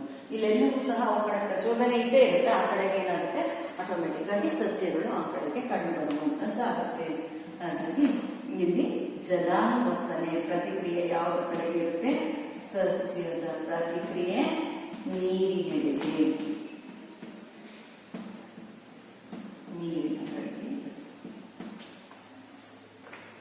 ಗುರುತ್ವಾನುವರ್ತನೆ ಸಸ್ಯದ ಪ್ರತಿಕ್ರಿಯೆ ಭೂಮಿಯ ಕಡೆಗೆ, ಎರಡನೇದು ಅಂತ ಹೇಳಿದ್ರೆ ಈಗ ನೀವು ಬೀಜವನ್ನ ಮೊಳಕೆ ಬಸಿದಂತಹ ಕಾಳನ್ನ ನೀವು ಭೂಮಿಗೆ ಹಾಕಿದ್ರೆ ಕಾಂಡ ಬೆಳಕಿನ ಕಡೆಗೆ ಚಲಿಸುತ್ತೆ, ಬೆಳವಣಿಗೆ ಆಗುತ್ತೆ, ಆದ್ರೆ ಬೇರು ಭೂಮಿಯ ಕಡೆಗೆ ಚಲಿಸುತ್ತೆ.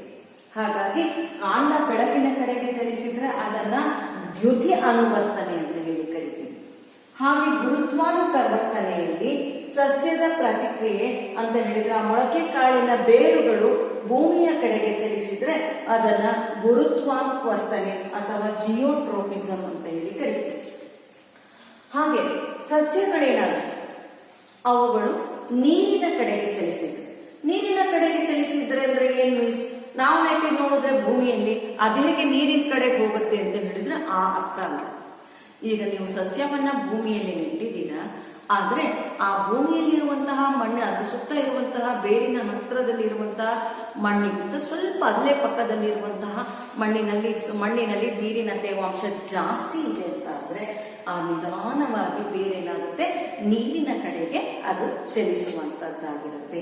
ಅಂತಹದನ್ನ ನಾವೀಗ ಟೊಮ್ಯಾಟೊ ಗಿಡ ಆಗಿರ್ಬೋದು, ತರಕಾರಿಗಳನ್ನಾಗಿರ್ಬೋದು, ಮೂಲಂಗಿಗಳಾಗಿರ್ಬೋದು ಅಥವಾ ಯಾವುದೇ ಗಿಡಗಳಲ್ಲಿ ನೀರಿನ ಕಡೆಗೆ ನಿಧಾನವಾಗಿ ಅವುಗಳ ಬೇರುಗಳ ಚಲನೆಯನ್ನ ಕಾಣ್ತಾ ಹೋಗ್ತೀವಿ. ನೀರಿನ ಮಣ್ಣಿನಲ್ಲಿರುವಂತಹ ತೇವಾಂಶದ ಕಡೆಗೆ ಅಂತ ಹೇಳಿ ನೀವು ಇಲ್ಲಿ ಅರ್ಥೈಸಿಕೊಳ್ಳಬಹುದಾಗಿದೆ ಅನ್ನುವಂಥದ್ದು. ನೆಕ್ಸ್ಟ್ 4ನೇ ರಾಸಾಯನಿಕ ಅನುವರ್ತನೆ. 4ನೇ ಯಾವುದು? ರಾಸಾಯನಿಕ ಅನುವರ್ತನೆ ಅನ್ನುವಂಥದ್ದು. ಅದಕ್ಕೆ ಆನ್ಸರ್ ಕೀಮೋಟ್ರೋಪಿಸಮ್. ಆನ್ಸರ್ ಅಲ್ಲ, ಅದನ್ನ ಇಂಗ್ಲಿಷ್ ನಲ್ಲಿ ಏನಂತ ಹೇಳಿ ಕರಿತೀವಿ? ಕೀಮೋಟ್ರೋಪಿಸಮ್ ಅಂತ ಹೇಳಿ ಕರಿತೀವಿ.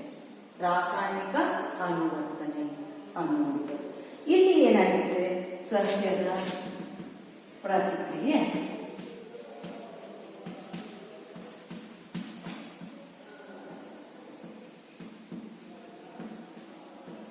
ರಾಸಾಯನಿಕಗಳ ಕಡೆಗೆ. ಹಾಗಾದ್ರೆ ಇದೆ ರಾಸಾಯನಿಕಗಳ ಕಡೆಗೆ ಅಂತ ಹೇಳಿ ಉದಾಹರಣೆ ನಾವು ಕೆಲವು ಸಸ್ಯಗಳನ್ನ ನೋಡ್ತೀವಿ. ಅನಾವೃತ ಬೀಜ ಸಸ್ಯ, ಆವೃತ ಬೀಜ ಸಸ್ಯಗಳೆಲ್ಲ ನೋಡಿದಾಗ ಆವೃತ ಬೀಜ ಸಸ್ಯಗಳಲ್ಲಿ ಸಂತಾನೋತ್ಪತ್ತಿಯ ಅಂಗವನ್ನ ನಾವು ಯಾವುದಂತ ಹೇಳಿ ಕರಿತೀವಿ? ಹೂವನ್ನ ಹೇಳ್ತೀವಿ. ಈ ಸಂತಾನೋತ್ಪತ್ತಿಯ ಅಂಗ ಹೂವೇನಿದೆ ಇದರಲ್ಲಿ ಹೆಣ್ಣು ಲಿಂಗಾಣು ಮತ್ತು ಗಂಡು ಲಿಂಗಾಣು ಅನ್ನುವಂಥದ್ದು ಅಂತ ಹೇಳಿದ್ರೆ ಪರಾಗವು ಅಂಡಾಣುವನ್ನ ಸೇರುವಂಥದ್ದು. ಶಲಾಕ ನಳಿಕೆಯ ಮೂಲಕ ಪರಾಗ ಬಂದೇನಾಗುತ್ತೆ? ಪರಾಗ ನಳಿಕೆ ಮೂಲಕ ಅದು ಬಂದೇನಾಗುತ್ತೆ? ಅಂಡಾಣುವನ್ನ ಸೇರುವಂತದ್ದು ಏನಿದೆ ಅದು ರಾಸಾಯನಿಕ ಅನುವರ್ತನೆಗೆ ಉದಾಹರಣೆಯಾಗಿರುವಂತದ್ದಾಗಿದೆ. ಹಾಗೆ ಬೀಜ ಅನ್ನುವಂಥದ್ದು ಕಾಯಾಗುವುದು, ಕಾಯಿ ಹಣ್ಣಾಗುವಂಥದ್ದು, ಮಾಗುವಿಕೆ, ಇವೆಲ್ಲವೂ ಸಹ ಅಂದ್ರೆ ಕಾಯಿ ಹಣ್ಣಾಗುವಂಥದ್ದು ಇವು ರಾಸಾಯನಿಕ ಅನುವರ್ತನೆಗೂ ಸಹ ಉದಾಹರಣೆಯಾಗಿರುತ್ತೆ. ಇಲ್ಲಿ ನೀವು ಶಲಾಕಾಗ್ರದ ಮೂಲಕ ಪರಾಗವೇನು ಶಲಾಕಾಗ್ರದ ಮೂಲಕ ಅಂಡಾಣುವಿನ ಕಡೆಗೆ ಚಲನೆಯನ್ನ ಮಾತ್ರ ನೀವು ಇಲ್ಲಿ ತೆಗೆದುಕೊಳ್ಬೇಕು. ಬೀಜ ಕಾಯಿ ಆಗುವುದನ್ನ ನೀವು ಅದನ್ನು ತಗೊಳ್ಬಹುದು. ಕೆಲವೊಮ್ಮೆ ಕಾಯಿ ಹಣ್ಣಾಗ್ಲಿಕ್ಕೆ ಹಾರ್ಮೋನುಗಳು ಸಹ ಕಾರಣ ಆಗಿರುತ್ತೆ. ಹಾಗಾಗಿ ನೀವು ಇಲ್ಲಿ ಗಂಡು ಲಿಂಗಾಣು ಹೆಣ್ಣು ಲಿಂಗಾಣುಗಳು ಸಸ್ಯದಲ್ಲಿರುವಂತಹ ಕೇಸರವು ಶಲಾಕಾಗ್ರದ ಮೂಲಕ ಅದೇನಾಗುತ್ತೆ ಅಂಡಾಣುವಿನ ಕಡೆಗೆ ಚಲಿಸುವಂತಹದನ್ನ ನೀವು ಇಲ್ಲಿ ಉದಾಹರಣೆಯಾಗಿ ತೆಗೆದುಕೊಳ್ಳಲಿಕ್ಕೆ ಸಾಧ್ಯ. ಅದನ್ನ ನೆನಪಿಟ್ಕೊಳ್ಳಿ. ನೆಕ್ಸ್ಟ್ ಇನ್ನು ಯಾವ ಚಲನೆ ಇದೆ?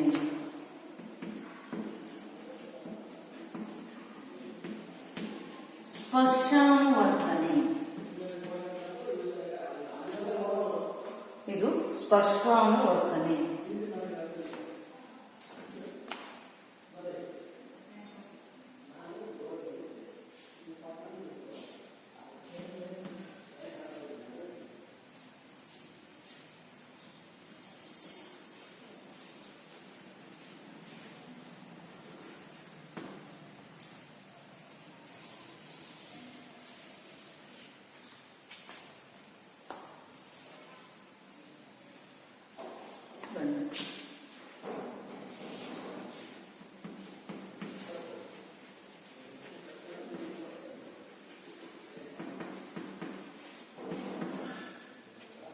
ಥರ್ಮೋಟ್ರೋಪಿಸಮ್ ಅನ್ನುವಂಥದ್ದು ಸ್ಪರ್ಶಾನುವರ್ತನೆ ಅಂತ ಹೇಳಿದ್ರೆ, ಇಲ್ಲಿ ಸಸ್ಯದ ಪ್ರತಿಕ್ರಿಯೆ ಏನಾಗಿರುತ್ತೆಪ್ಪ ಅಂತ ಹೇಳಿದ್ರೆ, ಸ್ಪರ್ಶದ ಕಡೆಗೆ, ಪ್ರತಿಕ್ರಿಯೆಯ ಕಡೆಗೆ, ಸ್ಪರ್ಶದ ಕಡೆಗೆ ಆಗಿರುವಂತಹದ್ದಾಗಿರುತ್ತೆ. ಕೆಲವೊಮ್ಮೆ ಇಲ್ಲಿ ವಿಭಿನ್ನವಾಗಿಯೂ ಸಹ ಕಂಡುಬರುವಂತದ್ದಾಗುತ್ತೆ. ಸ್ಪರ್ಶಾನುವರ್ತನೆಗೆ ನಿಮಗೆ ಈ ಉದಾಹರಣೆಯನ್ನು ನಿಮಗೆ ಈ ಸಲ ನಿಮ್ಮ ಪಠ್ಯ ಪುಸ್ತಕದಲ್ಲಿ ಕೇಳಿರುವಾಗ ಇದಕ್ಕೆ ಉದಾಹರಣೆಯನ್ನು ನೆನಪಿಟ್ಕೊಳ್ಬೇಕು. ಯಾವ ಸಸ್ಯ ಅಂತ ಹೇಳಿದ್ರೆ ಮುಟ್ಟಿದರೆ ಮುನಿ ಸಸ್ಯ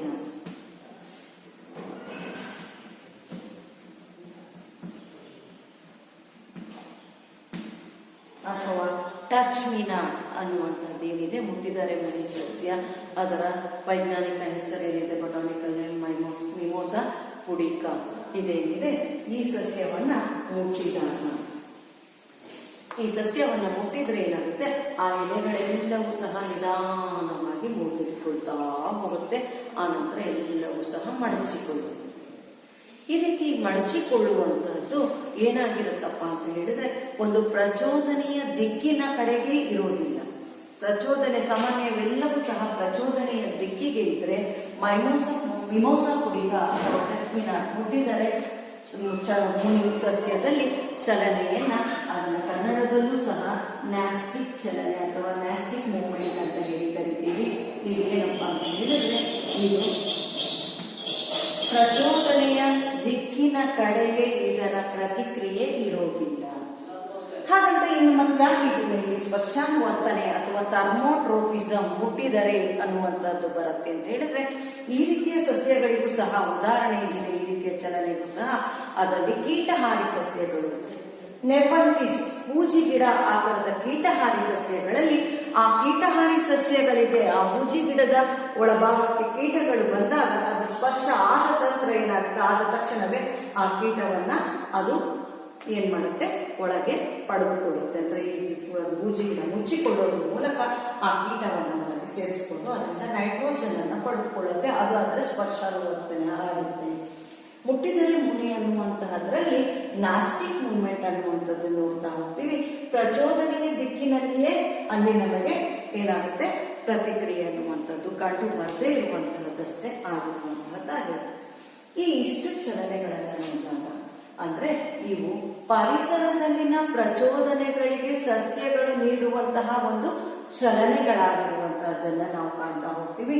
ಆ ಚಲನೆಗಳು ಯಾವುದಪ್ಪ ಅಂತ ಹೇಳಿದ್ರೆ, ಒಂದು ದ್ಯುತಿ ಅನುವರ್ತನೆ, ಎರಡನೇದು ಗುರುತ್ವಾನುವರ್ತನೆ, ಮೂರನೇದು ಜಲಾನುವರ್ತನೆ, ನಾಲ್ಕನೇದು ರಾಸಾಯನಿಕ ವರ್ತನೆ, ಐದನೇದು ಸ್ಪರ್ಶಾನುವರ್ತನೆ.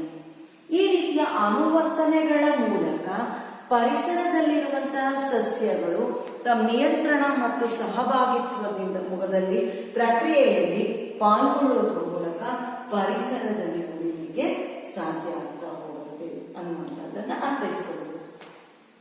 ಹಾಗಾದ್ರೆ ಸಸ್ಯಗಳಲ್ಲಿ ಸಹಭಾಗಿತ್ವ ಮತ್ತು ನಿಯಂತ್ರಣವನ್ನು ಪೂರಕವಾಗಿ ವ್ಯವಸ್ಥಿತವಾಗಿ ನಡೀಬೇಕು ಅಂತ ಹೇಳಿದ್ರೆ ಅನುವರ್ತನೆ ಮತ್ತು ಚೋದನೆಗಳು ಸಹಾಯಕ ಅನ್ನುವಂಥದ್ದನ್ನ ಅವುಗಳು ಪ್ರಮುಖವಾಗಿ ಕಾರ್ಯವನ್ನು ನಿರ್ವಹಿಸ್ತವೆ ಅನ್ನುವಂಥದ್ದನ್ನ ನಾವು ತಿಳಿದುಕೊಂಡಿದ್ವಿ. ಅದರಲ್ಲಿ ಅನುವರ್ತನೆಗಳಲ್ಲಿ ನಾವು ಈ ವಿಧಗಳನ್ನ ನೋಡ್ತಾ ಹೋದ್ವಿ. ಈ 5 ವಿಧಗಳನ್ನ ನೋಡಿದ್ವಿ. ಅನುವರ್ತನೆಗಳಲ್ಲಿ ಯಾವ ಯಾವ ರೀತಿಯ ಅನುವರ್ತನೆಗಳು ಕಂಡು ಬರ್ತಾ ಇದೆ ಅನ್ನುವಂಥದ್ದು ತಿಳಿದು. ಇದಿಷ್ಟನ್ನ ನೋಟ್ ಮಾಡ್ಕೊಳ್ಳಿ ಮಕ್ಕಳೇ. ನೆಕ್ಸ್ಟ್ ನಾವು ಚೋದನೆಗಳ ಕಡೆಗೆ ಹೋಗೋಣ. ಇದನ್ನ ನೋಟ್ ಮಾಡ್ಕೊಳ್ಳಿ.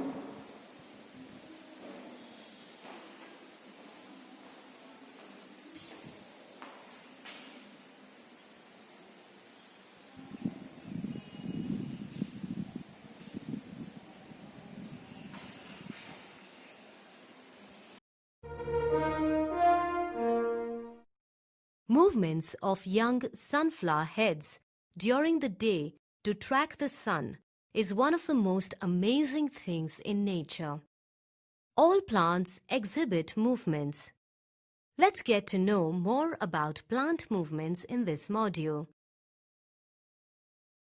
At the end of this module, you will be able to explain the meaning and types of tropic movements in plants, explain the meanings and types of nastic movements in plants. Roots growing downwards and shoots growing upwards is a common phenomenon in plants. These movements or growth in plants are based on the direction of external agents or stimuli. Stimulus may be an external agent such as light, gravity, contact, or source of water. Directional movements or growth towards or away from a stimulus are called tropic movements. Tropic movement towards a stimulus is termed positive, while a tropic movement away from a stimulus is termed negative. Take a look at this plant kept indoors. We have chosen a pot that is open on both ends. All the stems have turned towards the window, that is, towards light. Movement in plants due to light is called phototropism.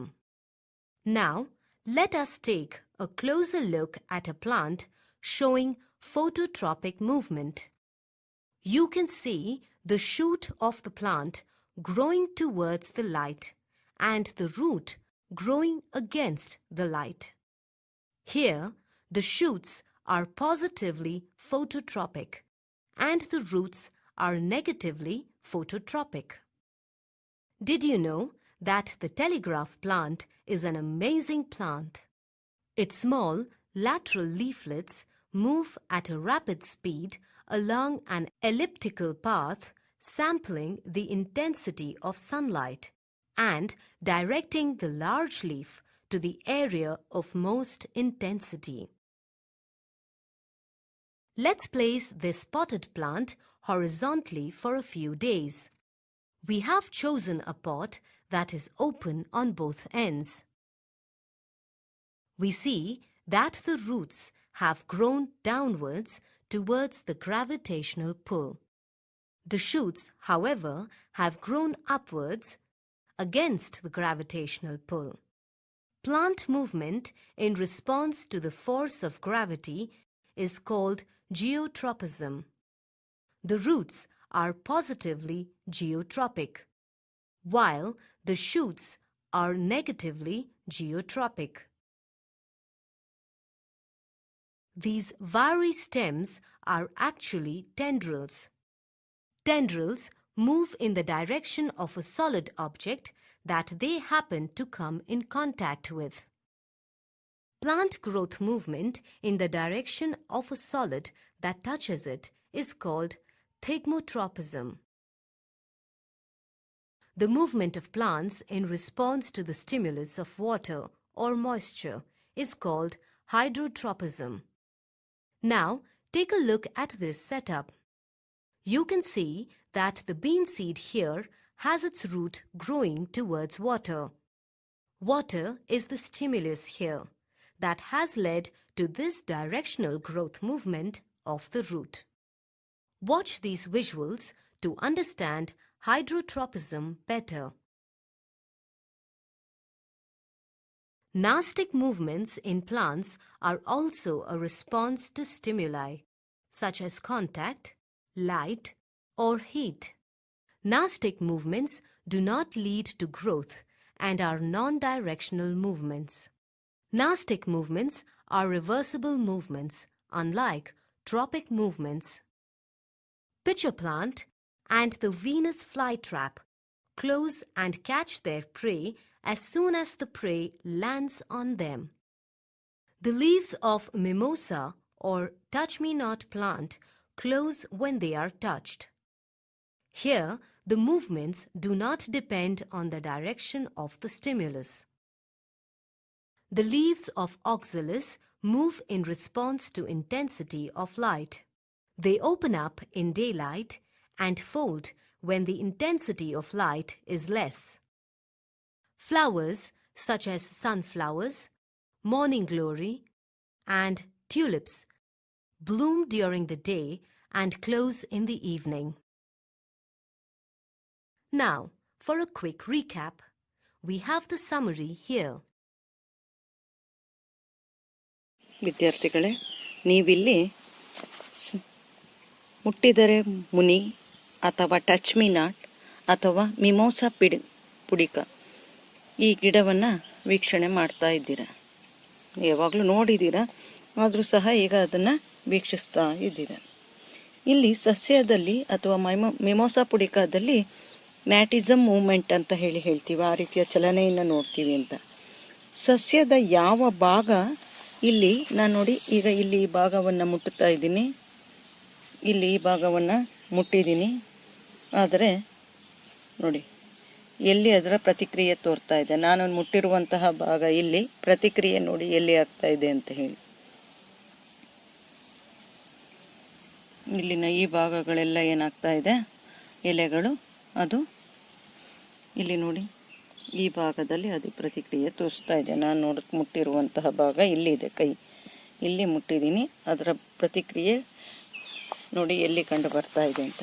ಸಸ್ಯದ ಯಾವ ಭಾಗ ನಿಖರವಾಗಿ ಸ್ಪರ್ಶಿಸಲ್ಪಟ್ಟಿದೆ ಅನ್ನೋದಕ್ಕಿಂತ ಸಸ್ಯದ ಯಾವ ಭಾಗ ನಿಜವಾಗಿ ಚಲಿಸಿದೆ ಅಂತ ಹೇಳಿ ಯೋಚಿಸಿದರೆ, ಸ್ಪರ್ಶಕ್ಕೆ ಒಳಗಾದ ಬಿಂದುವಿನಿಂದ ವಿಭಿನ್ನವಾದ ಬಿಂದುವಿನಲ್ಲಿ ಏನಾಗ್ತಾ ಇದೆ, ಚಲನೆ ಉಂಟಾಗಿರುವಂಥದ್ದು ಈಗ ನಮಗೆ ಸ್ಪಷ್ಟವಾಗಿ ಗೋಚರ ಆಗ್ತಾ ಇದೆ. ಆದ್ದರಿಂದ ಇದಕ್ಕೆ ಸ್ಪರ್ಶಕ್ಕೆ ಒಳಗಾದ ಮಾಹಿತಿ, ಈಗ ನಾನು ಈ ಭಾಗದಲ್ಲಿ ಮುಟ್ಟಿದ್ದೀನಿ, ಅದು ಸಂವಹನಗೊಂಡಿರಬೇಕು ಅನ್ನುವಂಥದ್ದು ನಮಗೆ ಅರ್ಥ ಆಗುತ್ತೆ. ಸಸ್ಯಗಳು ಕೂಡ ಈ ರೀತಿ ಮಾಹಿತಿಯನ್ನು ಜೀವಕೋಶದಿಂದ ಜೀವಕೋಶಕ್ಕೆ ಅದು ವಿದ್ಯುತ್ ರಾಸಾಯನಿಕ ವಿಧಾನದಿಂದ ಏನು ಮಾಡುತ್ತೆ, ಅದು ಸಾಗಿಸುತ್ತೆ ಅನ್ನುವಂಥದ್ದನ್ನು ಅರ್ಥೈಸ್ಕೊಳ್ಬೋದು. ಸಸ್ಯ ಜೀವಕೋಶಗಳು ತಮ್ಮೊಳಗಿನ ನೀರಿನ ಪ್ರಮಾಣವನ್ನು ಏನು ಮಾಡುತ್ತೆ, ಬದಲಾಯಿಸಿ ತಮ್ಮೊಳಗಿನ ನೋಡಿ, ಇಲ್ಲೂ ಸಹ ನೋಡ್ತಾ ಹೋಗ್ಬೋದು. ನೋಡಿ, ನಾನು ಇಲ್ಲಿ ಮುಟ್ಟುತ್ತಿರ್ತೀನಿ, ಅದು ಎಲ್ಲಿ ಪ್ರತಿಕ್ರಿಯೆ ತೋರಿಸುತ್ತೆ ಅನ್ನುವಂಥದ್ದು ನೋಡಿ, ಗೊತ್ತಾಗ್ತಾ ಇದೆಯಾ? ಮುದುಡ್ತಾ ಇರುವಂಥದ್ದು, ಎಲೆ ಬಾಡ್ತಾ ಇರುವಂಥದ್ದು ನೋಡಿ. ಇಲ್ಲಿ ನಾನೆಲ್ಲೋ ಬೇರೆ ಕಡೆ ಮುಟ್ಟಿದ್ದೀನಿ, ಈ ಎಲೆ ಏನಾಗ್ತಾ ಇದೆ, ಅದು ಪ್ರತಿಕ್ರಿಯೆಯನ್ನು ತೋರಿಸ್ತಾ ಇದೆ.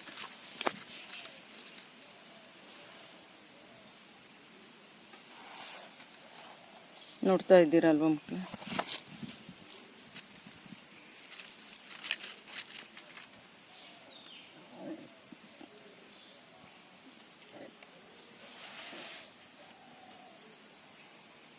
ನೋಡಿ, ಇಲ್ಲಿ ಮುಟ್ಟಿದ್ರೆ ಮೇಲಿಂದ ಅಲ್ಲಿ ಮುದುಡಿರುವಂತಹದ್ದು. ಹಾಗಾಗಿ ಸಸ್ಯ ಜೀವಕೋಶಗಳು ತಮ್ಮೊಳಗಿನ ನೀರಿನ ಪ್ರಮಾಣವನ್ನು ಬದಲಾಯಿಸುವುದ್ರ ಮೂಲಕ ಏನಾಗುತ್ತೆ, ಅದು ತಮ್ಮ ಆಕಾರವನ್ನು ಬದಲಾಯಿಸುತ್ತೆ. ಇದರ ಪರಿಣಾಮ ಉಬ್ಬುವ ಅಥವಾ ಮುದುಡುವ ಮೂಲಕ ತಮ್ಮ ಆಕಾರವನ್ನು ಬದಲಾಯಿಸುತ್ತೆ. ಈ ದಿನ ಕೇಳಿದಂತಹ ಮುಟ್ಟಿದರೆ ಮುನಿ ಗಿಡವನ್ನ ವೀಕ್ಷಿಸಿ, ಇಲ್ಲಿ ನೋಡಿ ವೀಕ್ಷಿಸ್ತಾ ಇದ್ದೀರಲ್ವಾ, ಈ ವೀಕ್ಷಣೆ ಮಾಡ್ತಾ ಇದ್ದೀರಾ. ಯಾಕೆ ಈ ನೋಡಿ, ಈಗ ನಿಧಾನವಾಗಿ ಅದನ್ನ ನಾನು ಮುಟ್ಟುತ್ತೀನಿ, ಆ ಗಿಡವನ್ನ ಹೇಗೆ ಅದು ಪ್ರತಿಕ್ರಿಯಿಸುತ್ತೆ ಅನ್ನುವಂಥದ್ದನ್ನ ನೋಡ್ತಾ ಹೋಗಿ.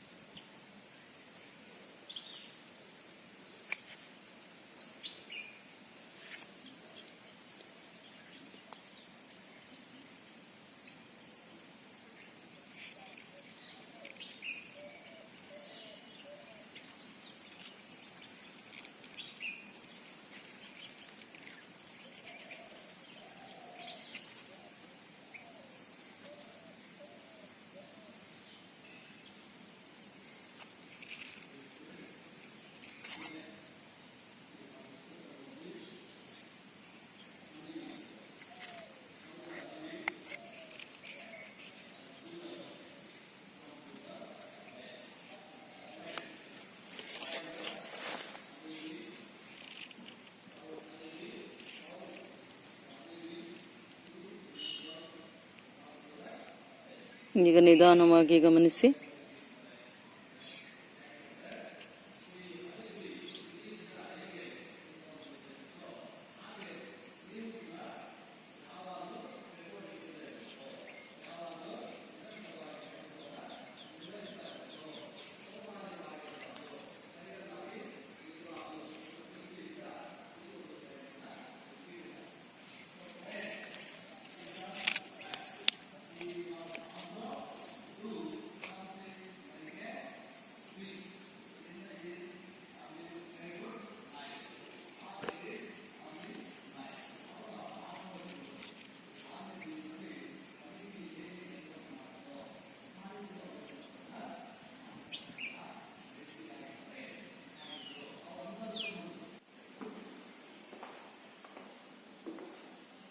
ವಿವಿಧ ಪ್ರಚೋದನೆಗೆ ಅನುಗುಣವಾಗಿ ಸಸ್ಯಗಳ ಚಲನೆಯನ್ನ ತಿಳಿದುಕೊಳ್ಳಿ.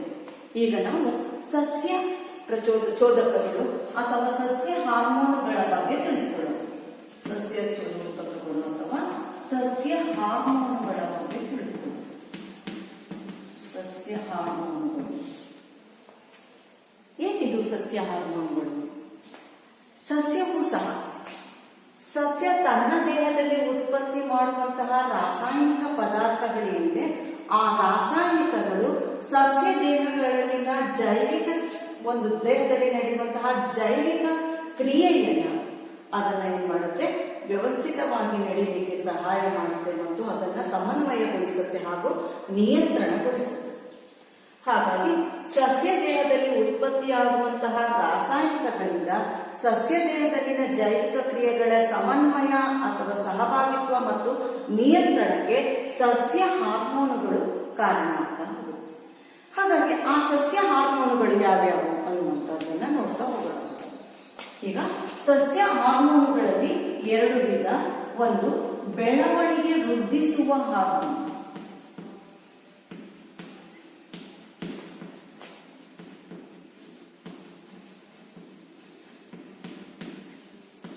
ಬೆಳವಣಿಗೆ ವೃದ್ಧಿಸುವಂತಹ ಹಾರ್ಮೋನ್ ಅಂತ ಹೇಳಿದ್ರೆ, ಈ ಹಾರ್ಮೋನ್ಗಳೇನಿದೆ ಸಸ್ಯದ ದೇಹದ ಬೆಳವಣಿಗೆಯನ್ನ ಹೆಚ್ಚಿಸಲಿಕ್ಕೆ ಸಹಾಯವನ್ನ ಮಾಡುತ್ತೆ.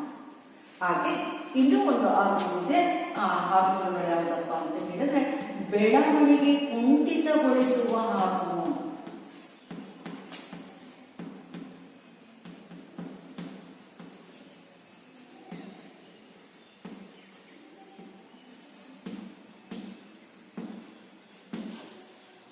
ಈ ರೀತಿಯಲ್ಲಿ ಎರಡು ರೀತಿಯ ಸಸ್ಯ ಹಾರ್ಮೋನುಗಳನ್ನ ನಾವು ಕಾಣ್ತಾ ಹೋಗ್ಬೋದು.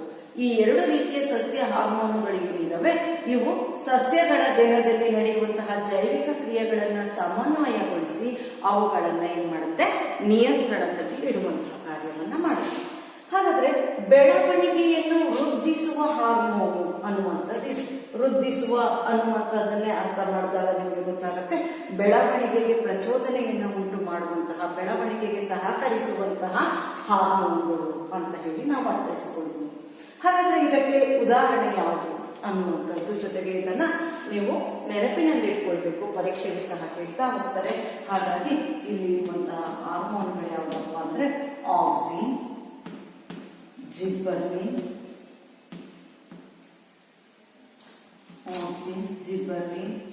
ಸೈಟೋಕೈನಿನ್, ಇವೆಲ್ಲ ಬೆಳವಣಿಗೆಯನ್ನ ವೃದ್ಧಿಸುವಂತಹ ಹಾರ್ಮೋನ್ ಆಗಿದೆ.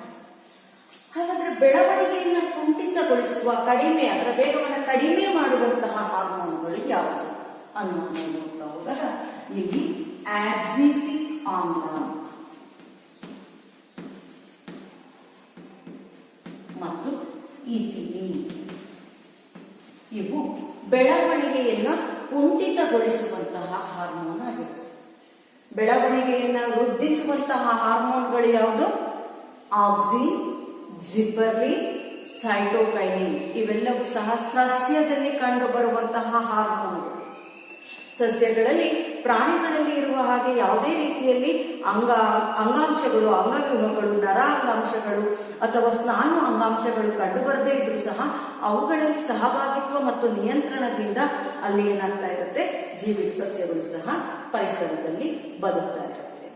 ಹಾಗಾದ್ರೆ ಈ ರೀತಿಯಲ್ಲಿ ಅವುಗಳ ಸಸ್ಯಗಳು ಬದುಕಲಿಕ್ಕೆ ಇಲ್ಲಿ ಸಸ್ಯಗಳ ದೇಹದಲ್ಲಿ ಉತ್ಪತ್ತಿಯಾಗುವಂತಹ ರಾಸಾಯನಿಕಗಳೇನಿದೆ ಅವುಗಳೇ ಸಸ್ಯ ಹಾರ್ಮೋನ್ಗಳಾಗಿರುತ್ತೆ. ಆ ಸಸ್ಯ ಹಾರ್ಮೋನ್ಗಳು ಸಸ್ಯ ದೇಹದಲ್ಲಿ ನಡೆಯುವಂತಹ ಜೈವಿಕ ಕ್ರಿಯೆಗಳನ್ನು ಸಮನ್ವಯಗೊಳಿಸಿ ನಿಯಂತ್ರಣಗೊಳಿಸುತ್ತವಂತಹ ಕಾರ್ಯವನ್ನ ಮಾಡುತ್ತೆ. ಆ ರೀತಿ ಕಂಡುಬರುವಂತಹ ಈ ಸಸ್ಯ ಹಾರ್ಮೋನ್ಗಳಲ್ಲಿ ಎರಡು ರೀತಿಯ ಸಸ್ಯ ಹಾರ್ಮೋನ್ಗಳನ್ನ ನೋಡ್ತಾ ಹೋಗ್ತೀವಿ. ಒಂದು ಬೆಳವಣಿಗೆ ವೃದ್ಧಿಸುವಂತಹ ಹಾರ್ಮೋನ್, ಅದು ಆಕ್ಸಿನ್, ಜಿಬರ್ಲಿನ್, ಸೈಟೋಕೈನಿನ್. ಹಾಗೆ ಬೆಳವಣಿಗೆ ಕುಂಠಿತಗೊಳಿಸುವಂತಹ ಹಾರ್ಮೋನ್ಗಳು ಯಾವುದಪ್ಪ ಅಂತ ಹೇಳಿದ್ರೆ ಆಬ್ಸಿಸಿಕ್ ಆಮ್ಲ ಹಾಗೂ ಮತ್ತು ಇಥಿಲೀನ್ ಇವುಗಳು. ಹಾಗಾದ್ರೆ ಈ ಹಾರ್ಮೋನ್ಗಳು ಯಾವ ಸಸ್ಯದ ಯಾವ ಭಾಗಗಳಲ್ಲಿ ಕಂಡುಬರುತ್ತೆ, ಯಾವ ಯಾವ ಹಾರ್ಮೋನ್ಗಳು ಯಾವ ಕಾರ್ಯವನ್ನು ಮಾಡುತ್ತೆ ಅನ್ನುವಂಥದ್ದನ್ನ ಈಗ ನೋಡೋಣ. ಇದೆಲ್ಲನ ಬೆಳವಣಿಗೆ ವೃದ್ಧಿಸುವ ಮತ್ತು ಕುಂಠಿತಗೊಳಿಸುವ ಹಾರ್ಮೋನ್ಗಳನ್ನ ಬರೆದುಕೊಳ್ಳಿ.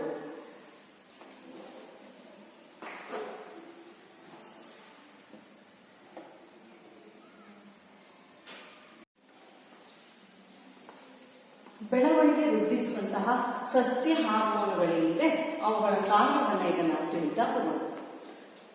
ಬೆಳವಣಿಗೆ ವೃದ್ಧಿಸುವಂತಹ ಸಸ್ಯ ಹಾರ್ಮೋನ್ಗಳಿಗೆ ಉದಾಹರಣೆಯನ್ನ ತಿಳಿದುಕೊಂಡಿದ್ರಿ, ಆಕ್ಸಿನ್, ಜಿಬರ್ಲಿನ್ ಮತ್ತು ಸೈಟೋಕೈನಿನ್. ಈಗ ಅವುಗಳ ಕಾರ್ಯವನ್ನ ತಿಳಿಯೋಣ.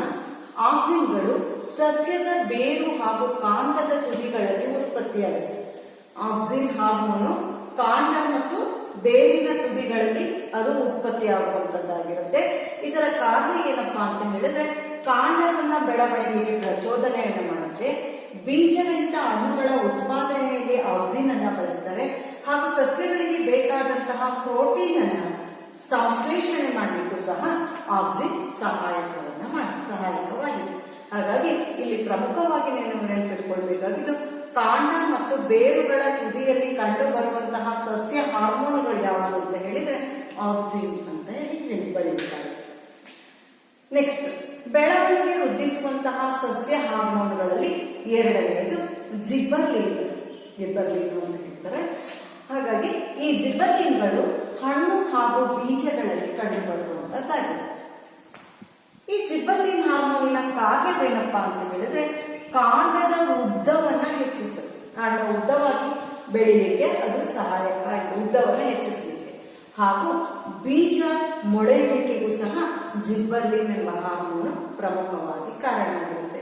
ಈ ಹಾರ್ಮೋನುಗಳು, ಈ ಮೂರು ಹಾರ್ಮೋನುಗಳು ಸಹ ಬೆಳವಣಿಗೆಯನ್ನು ಹೆಚ್ಚು ಮಾಡುವಂತಹ, ವೃದ್ಧಿಸುವಂತಹ ಹಾರ್ಮೋನುಗಳಾಗಿರುತ್ತೆ. ಹಾಗಾಗಿ ಆಕ್ಸಿನ್ ಆಯ್ತು, ಜಿಬರ್ಲಿನ್ ಆಯ್ತು. ನೆಕ್ಸ್ಟ್ ಇರುವಂತದ್ದು ಸೈಟೋಕೈನಿನ್. ಸೈಟೋಕೈನಿನ್ ಸಸ್ಯ ದೇಹದ ಕೋಶ ವಿಭಜನಾ ಸ್ಥಳಗಳಲ್ಲಿ ಇದು ಉತ್ಪತ್ತಿಯಾಗುತ್ತೆ. ಕೋಶ ವಿಭಜನಾ ಸಾಮರ್ಥ್ಯವನ್ನ ಹೊಂದಿರುವಂತಹ ಹಾರ್ಮೋನ್ ಆಗಿರುತ್ತೆ. ಹಾಗಾಗಿ ಇವುಗಳ ಕಾರ್ಯ ಏನಪ್ಪಾ ಅಂದ್ರೆ ಕೋಶ ವಿಭಜನೆಗೆ ನೆರವಾಗುತ್ತೆ, ಸಹಾಯ ಆಗುತ್ತೆ. ಎಲೆಗಳು ಬೇಗ ಹಣ್ಣಾಗಿ ಅದು ಉದುರುವಂತಹದನ್ನ ನಿಯಂತ್ರಿಸಲಿಕ್ಕೂ ಸಹ ಇದು ಸೈಟೋಕೈನಿನ್ ಹಾರ್ಮೋನ್ ಸಹಾಯಕ. ಹಾಗೆ ಪತ್ರರಂಧ್ರಗಳ ತೆರೆಯುವಿಕೆಗೆ ಸಸ್ಯದಲ್ಲಿ ದೇಹದಲ್ಲಿ ಆಕ್ಸಿಜನ್ ಅನ್ನು ಹೊರ ತೆಗೆದು ಕಾರ್ಬನ್ ಡೈಆಕ್ಸೈಡ್ ಅನ್ನು ಒಳಗೆ ತೆಗೆದುಕೊಳ್ಳಿಕ್ಕೆ ಅನಿಲ ವಿನಿಮಯ ಕ್ರಿಯೆಗೆ ಇಲ್ಲಿ ಸೈಟೋಕೈನಿನ್ ಪತ್ರರಂಧ್ರಗಳ ತೆರೆಯುವಿಕೆಗೆ ಪ್ರಮುಖವಾಗಿ ಸಹಾಯಕವಾಗಿದೆ. ಹಾಗೂ ಬೀಜಗಳು ಮತ್ತು ಮಗುಗಳಿಗೆ ಅದು ಚೈತನ್ಯವನ್ನ ತುಂಬುವಂತಹದ್ದಾಗಿದೆ. ಹಾಗಾಗಿ ಬೆಳವಣಿಗೆ ವೃದ್ಧಿಸುವಂತಹ ಸಸ್ಯ ಹಾರ್ಮೋನ್ಗಳನ್ನ ನೀವು ಅದನ್ನ ಚೆನ್ನಾಗಿ ಕಲಿಬೇಕಾಗುತ್ತೆ. ಬೆಳವಣಿಗೆ ವೃದ್ಧಿಸುವುದು ಹೆಚ್ಚು ಮಾಡುವಂಥದ್ದು. ಬೆಳವಣಿಗೆ ಹೆಚ್ಚು ಮಾಡುವಂತಹ ಸಸ್ಯ ಹಾರ್ಮೋನ್ಗಳಲ್ಲಿ ಇವುಗಳ ಮೂರು ಹಾರ್ಮೋನ್ಗಳನ್ನ ನೀವು ನೆನಪಿಟ್ಕೊಳ್ಬೇಕು, ಆಕ್ಸಿನ್, ಜಿಬರ್ಲಿನ್ ಮತ್ತು ಸೈಟೋಕೈನಿನ್. ಬೆಳವಣಿಗೆ ಕುಂಠಿತಗೊಳಿಸುವಂತಹ ಹಾರ್ಮೋನ್ಗಳು ನಿಮಗೆ ಗೊತ್ತಿದೆ, ಈಗಾಗಲೇ ಕಲ್ತಿದ್ದೀರಾ. ಆಬ್ಸಿಸಿಕ್ ಆಮ್ಲ ಮತ್ತು ಇಥಿಲೀನ್ ಅನ್ನುವಂಥದ್ದು ಬೆಳವಣಿಗೆಯನ್ನ ಕುಂಠಿತಗೊಳಿಸುವ ಹಾರ್ಮೋನ್. ಇವುಗಳನ್ನ ನೋಟ್ ಮಾಡ್ಕೊಳ್ಳಿ ಮಕ್ಕಳೇ. ಹಾಗೆ ನೀವು ಈ ಹಾರ್ಮೋನ್ಗಳನ್ನ 6 ಸಬ್ಜೆಕ್ಟ್ಗಳನ್ನ ಓದ್ತಾ ಇರ್ತೀರಾ. ಈ ರೀತಿ ಓದುತ್ತಾ ಇರುವಂತಹ ಸಮಯದಲ್ಲಿ ನಿಮಗೆ ಏನಾಗ್ತಾ ಹೋಗುತ್ತೆ, ಎಲ್ಲ ಸಬ್ಜೆಕ್ಟ್ಗಳನ್ನ ಓದುವಾಗ ನಿಮಗೆ ಕೆಲವೊಮ್ಮೆ ನೆನಪಿನಲ್ಲಿ ಇಟ್ಕೊಳ್ಳೋದು ಕಷ್ಟ ಆಗುತ್ತೆ. ಹಾಗಾಗಿ ನೀವೇನ್ ಮಾಡಿ, ನಿಮ್ಮ ಮನೆ ಹತ್ರ ಇರುವಂತಹ ಗಿಡಗಳಲ್ಲಿ, ಮನೆ ಹತ್ರ ಗಿಡ ಇದ್ದೇ ಇರುತ್ತೆ, ಆ ಗಿಡಗಳಿಗೆ ನೀವು ಈ ಎಲ್ಲ ಹಾರ್ಮೋನ್ಗಳ ಹೆಸರನ್ನ ಬರೆದು ಅಲ್ಲಿ ನೇತಾಕಿ ಅಥವಾ ಸಿಕ್ಸಿ ಅದನ್ನ ನಿಮಗೆ ಪ್ರತಿದಿನ ಅದನ್ನ ನೋಡ್ತಾ ಇದ್ರೆ ನಿಮಗೇನಾಗುತ್ತೆ, ಅವುಗಳು ನೆನಪಾಗ್ತಾ ಹೋಗುತ್ತೆ. ನೋಡಿ, ಇಲ್ಲಿ ಕಂಡು ಬರ್ತಾ ಇರುವಂತಹ ಹಾರ್ಮೋನ್ ಯಾವ್ದಾಗಿರುತ್ತೆ? ಇದು ಆಕ್ಸಿನ್. ಈ ರೀತಿಯದ್ದೊಂದು ಮಾಡುವಂಥದ್ದು ಸಸ್ಯದ ಬೇರು ಅರ್ಧಿಗ ಸಿಗಿಸ್ಲಿಕ್ಕೆ ನಿಮಗಿಲ್ಲ ಆಗೋದಿಲ್ಲ. ಹಾಗಾಗಿ ಇದು ಕಾಂಡದ ತುದಿಗೆ ಸಿಗಿಸಿ ಇಲ್ಲಿ ಬೇಕಾದ್ರೆ ನೀವು ಕೆಳಗೆ ಅದರ ಕಾರ್ಯವನ್ನು ಸಹ ನೀವು ಮೆನ್ಷನ್ ಮಾಡಬಹುದಾಗುತ್ತೆ. ಆಗ ನೀವು ದಿನಾನಿತ್ಯ ಇದನ್ನ ನೋಡ್ತಾ ಇದ್ರೆ ಆಗ ನಿಮಗೆ ಅದು ಸುಲಭವಾಗಿ ನೆನಪಿನಲ್ಲಿ ಉಳಿಯುತ್ತೆ. ಹಾಗೆ ಜಿಬ್ಬರ್ಲಿ, ಇದರಲ್ಲಿ ಕಾರ್ಯವನ್ನು ಸಹ ನೀವು ಇಲ್ಲಿ ಬರೆದ್ಬಿಟ್ಟು ಕೆಳಗಡೆ ಅದರ ಕಾರ್ಯವನ್ನು ಸಹ ಬರೆದು ಸಸ್ಯ ದೇಹದ ಕಾಂಡದ ಬೆಳವಣಿಗೆಗೆ ಸಹಾಯಕ ಆಗಿರುವಂತಹದ್ದು, ಕಾಂಡದ ಉದ್ದವನ್ನ ಹೆಚ್ಚಿಸುತ್ತೆ. ಆ ರೀತಿಯಲ್ಲಿ ನಿಮಗೆ ಯಾವ ಭಾಗದಲ್ಲಿ ಅನಿಸ್ಬೇಕು, ಇದರಲ್ಲಿ ಯಾವ ನೆನಪಿರ್ಬೇಕು ಅನ್ನುವಂಥದ್ದು ನಿಮ್ಗೆ ಅನ್ಸುತ್ತೆ, ಆ ಭಾಗಕ್ಕೆ ಅದನ್ನ ನೀವು ನೇತಾಕಿದ್ರೆ ಇಲ್ಲಿ ಇದಕ್ಕೆ ಮೇಲೊಂದು ಕವರ್ ಹಾಕ್ಬಿಟ್ರೆ ಆಯ್ತು, ಪ್ಲಾಸ್ಟಿಕ್ ಕವರ್ ಹಾಕಿದ್ರೆ ಆಯ್ತು. ಅವಾಗ ಏನಾಗುತ್ತೆ, ಇದು ಏನಾಗುತ್ತೆ, ನೀರ್ ಬೀಳಲ್ಲ, ಹಾಳಾಗಲ್ಲ, ಏನಾಗಲ್ಲ. ದಿನಾ ನೀವು ಅದನ್ನ ನೋಡ್ತಾ ಇದ್ರೆ ಆಟೋಮೆಟಿಕ್ ಆಗಿ ನಿಮಗೆ ನೆನಪಿರುತ್ತೆ. ಬುಕ್ ಹಿಡ್ಕೊಂಡು ಬಯಾಟ್ ಮಾಡಬೇಕು, ಕಲಿಬೇಕು, ಆ ತರದ್ದೇನಿಲ್ಲ. ಸೈಟೋಕೈನಿನ್, ಎಲೆಗಳು ಹಣ್ಣಾಗಿ ಉದುರುವಂತಹದನ್ನ ಏನ್ ಮಾಡುತ್ತೆ, ಅದು ನಿಯಂತ್ರಣ ಮಾಡುತ್ತೆ. ಎಲೆಗಳಿಗಾದ್ರೂ ಆಗ್ಬೋದು, ಪತ್ರರಂಧ್ರಗಳ ತೆರೆಯುವಿಕೆಗಾದ್ರೂ ಆಗ್ಬೋದು, ಯಾವುದಾದ್ರೂ ಭಾಗದಲ್ಲಿ ಇದನ್ನ ನೇತಾಕಿ ಒಟ್ಟು ಸಸ್ಯಗಳಿಗೆ ನೇತಾಕಿದ್ರೆ ನಿಮಗೆ ಸುಲಭವಾಗಿ ಒಂದು ವಿಭಿನ್ನವಾಗಿ ಇದನ್ನ ಕಲೀಲಿಕ್ಕೆ ಸಾಧ್ಯ ಆಗ್ತಾ ಹೋಗುತ್ತೆ. ಹಾಗೆ ಇಲ್ಲಿ ಸೈಟೋಕೈನಿನ್ ಅನ್ನುವಂಥದ್ದು ಆಗಿದೆ. ಬೆಳವಣಿಗೆ ಕುಂಠಿತಗೊಳಿಸುವಂತಹ ಹಾರ್ಮೋನ್ ಸೈಟೋಕೈನಿನ್. ಯಾವುದಾದ್ರೂ ಚಿಕ್ಕ ಗಿಡಕ್ಕೆ ಇದನ್ನು ಹಾಕೋದ್ರ ಮೂಲಕ ಸಹ ಇದನ್ನ ನೀವು ನೆನಪಿಟ್ಕೊಳ್ಳಿಕ್ಕೆ ಸಾಧ್ಯ ಆಗ್ತಾ ಹೋಗುತ್ತೆ. ಈ ರೀತಿಯ ಚಟುವಟಿಕೆಯನ್ನ ಮಾಡುವುದರ ಮೂಲಕ ನೀವು ಅದನ್ನ ಕಲಿಬಹುದು. ಅದು ಸಹ ನಾವು ಕೆಲವೊಮ್ಮೆ ನಿಮಗೆ ಇದನ್ನ ಚಟುವಟಿಕೆಯ ರೂಪದಲ್ಲಿ ಕೊಟ್ಟಾಗ ಪ್ರತಿಯೊಂದು ಹಾರ್ಮೋನ್ ಅನ್ನು ಸಹ ಸಸ್ಯ ದೇಹದ ಯಾವ ಭಾಗದಲ್ಲಿ ಯಾವ ಹಾರ್ಮೋನ್ ಇರುತ್ತೆ ಅಂತ ಹೇಳಿ ಕೇಳ್ತಾ ಹೋಗ್ತೀನಿ. ಆಗ ನಿಮಗೆ ಇದನ್ನ ಉತ್ತರಿಸಲಿಕ್ಕೆ ಈ ರೀತಿಯದನ್ನ ಮಾಡಿಕೊಂಡ್ರೆ ತಕ್ಷಣವಾಗಿ ಅದನ್ನ ಉತ್ತರಿಸಲಿಕ್ಕೆ ಸಾಧ್ಯ. ಹಾಗಾಗಿ ಮಕ್ಕಳೇ, ನೀವು ಈ ರೀತಿಯದನ್ನ ಚಾರ್ಟ್ ಅನ್ನ ಇದರ ರೀತಿಯದನ್ನ ಮಾಡಿ ಮನೆಯಲ್ಲಿ ಸಸ್ಯಗಳಿಗೆ ಅದನ್ನ ಹಾಕೊಳ್ಳಬಹುದಾಗಿದೆ. ವಿದ್ಯಾರ್ಥಿಗಳು, ಈ ದಿನ ನಾವು ನಿಯಂತ್ರಣ ಮತ್ತು ಸಹಭಾಗಿತ್ವ ಈ ಪಾಠದಲ್ಲಿ ಬಹಳಷ್ಟು ಅಂಶಗಳನ್ನ ತಿಳಿದುಕೊಂಡಿದ್ದೀವಿ. ಜೊತೆಗೆ ಕೆಲವು ಇನ್ನು ವಿಡಿಯೋಗಳನ್ನು ಸಹ ನೀವು ಸಸ್ಯಗಳ ವರ್ತನೆಯ ಬಗ್ಗೆ ವಿಡಿಯೋಗಳನ್ನು ಸಹ ಈ ಮೊದಲು ಏನ್ ಮಾಡಿದ್ದೀರಾ, ವೀಕ್ಷಣೆಯನ್ನ ಮಾಡಿದ್ದೀರಾ. ಈಗ ಸಸ್ಯಗಳಲ್ಲಿ ಯಾವ ಹಾರ್ಮೋನ್ಗಳು ಎಲ್ಲಿ ಕಂಡು ಬರುವಂತದ್ದನ್ನ ಸಹ ನೋಡಿದ್ದೀರಾ. ಈಗ ನಾವು ಈ ದಿನದ ಪಾಠವನ್ನ ಪುನಃ ಮತ್ತೆ ಒಂದು ಸಲ ನೆನಪು ಮಾಡಿಕೊಳ್ಳೋಣ. ಸಸ್ಯಗಳಲ್ಲಿ ಎರಡು ರೀತಿಯ ವರ್ತನೆಗಳು, ಎರಡು ರೀತಿಯಲ್ಲಿ ಅಲ್ಲಿ ಅನುವರ್ತನೆ ಮತ್ತು ಚೋದಕಗಳು ಕಂಡು ಬರುವಂತದ್ದು. ಸಹಭಾಗಿತ್ವ ಮತ್ತು ನಿಯಂತ್ರಣವನ್ನ ನಿಯಂತ್ರಿಸಲಿಕ್ಕೆ ಸಹಾಯ ಮಾಡುವಂತಹ ಅನುವರ್ತನೆ ಮತ್ತು ಚೋದಕಗಳ ಬಗ್ಗೆ ತಿಳಿದುಕೊಂಡ್ವಿ. ಅನುವರ್ತನೆಯಲ್ಲಿ ಎರಡು ವಿಧ, ಧನಾತ್ಮಕ ಅನುವರ್ತನೆ ಮತ್ತು ಋಣಾತ್ಮಕ ಅನುವರ್ತನೆ. ಪ್ರಚೋದನೆಗೆ ಕಡೆಗೆ ಆಗಿದ್ರೆ ಅದನ್ನ ಧನಾತ್ಮಕ ಅಂತೀವಿ, ಪ್ರಚೋದನೆಗೆ ವಿರುದ್ಧವಾಗಿದ್ರೆ ಅದನ್ನ ನಾವು ಋಣಾತ್ಮಕ ಅಂತ ಹೇಳಿ ಕರೆಯುವಂತದ್ದಾಗಿರುತ್ತೆ. ಹಾಗಾಗಿ ಅದಕ್ಕೂ ಸಹ ನೀವು ಚಟುವಟಿಕೆಯನ್ನ ವೀಕ್ಷಣೆ ಮಾಡಿರ್ತೀರ. ಹಾಗೆ ಚೋದಕ ಮತ್ತೆ ಸಸ್ಯಗಳ ಪ್ರಚೋದನೆಗೆ ಅನುಗುಣವಾಗಿ ಸಸ್ಯಗಳ ಚಲನೆಗೆ ಬಂದಾಗ ಸಸ್ಯಗಳ ಚಲನೆಯನ್ನು ಸಹ ನಾವು ತಿಳಿದುಕೊಂಡಿದ್ದೀವಿ. ದ್ಯುತಿ ಅನುವರ್ತನೆ, ಗುರುತ್ವಾನುವರ್ತನೆ, ಜಲಾನುವರ್ತನೆ, ರಾಸಾಯನಿಕ ಅನುವರ್ತನೆ, ಸ್ಪರ್ಶಾನುವರ್ತನೆಯನ್ನು ತಿಳಿದುಕೊಂಡಿದ್ದೀವಿ. ಹಾಗೆ ಚೋದಕಗಳು ಅಥವಾ ಸಸ್ಯ ಹಾರ್ಮೋನುಗಳಿಗೆ ಬಂದಾಗ ಸಸ್ಯ ಹಾರ್ಮೋನುಗಳಲ್ಲಿ ಎರಡು ರೀತಿಯ ಹಾರ್ಮೋನುಗಳನ್ನ ನಾವು ನೋಡ್ತಾ ಹೋಗ್ತೀವಿ. ಬೆಳವಣಿಗೆ ವೃದ್ಧಿಸುವ ಹಾರ್ಮೋನ್ ಮತ್ತು ಬೆಳವಣಿಗೆ ಕುಂಠಿತಗೊಳಿಸುವ ಹಾರ್ಮೋನ್, ಇವುಗಳ ಬಗ್ಗೆಯೂ ಸಹ ತಿಳಿದುಕೊಂಡ್ವಿ. ಬೆಳವಣಿಗೆ ವೃದ್ಧಿಸುವಂತಹ ಹಾರ್ಮೋನ್ ಆಕ್ಸಿನ್, ಜಿಬ್ಬರ್ಲಿನ್, ಸೈಟೋಕೈನಿನ್ ಇವುಗಳನ್ನು ಸಹ ತಿಳಿದ್ವಿ. ಅವುಗಳ ಕಾರ್ಯವನ್ನ ಅರಿತಿದ್ದೀವಿ. ಹಾಗೆ ಬೆಳವಣಿಗೆಯನ್ನು ಕುಂಠಿತಗೊಳಿಸುವಂತಹ ಹಾರ್ಮೋನ್ ಸೈಟೋಕೈನಿನ್, ಅಬ್ಸಿಸಿಕ್ ಆಮ್ಲ ಮತ್ತು ಇಥಿಲೀನಿನ ಬಗ್ಗೆಯೂ ಸಹ ತಿಳ್ಕೊಂಡಿದ್ದೀವಿ. ವಿದ್ಯಾರ್ಥಿಗಳು, ಇಷ್ಟೆಲ್ಲ ಆದಂತಹ ನೀವು ಈಗ ಗೃಹಪಾಠದ ಪ್ರಶ್ನೆಗಳನ್ನು ನೀವು ನೋಡ್ಕೊಳ್ತಾ ಹೋಗಿ.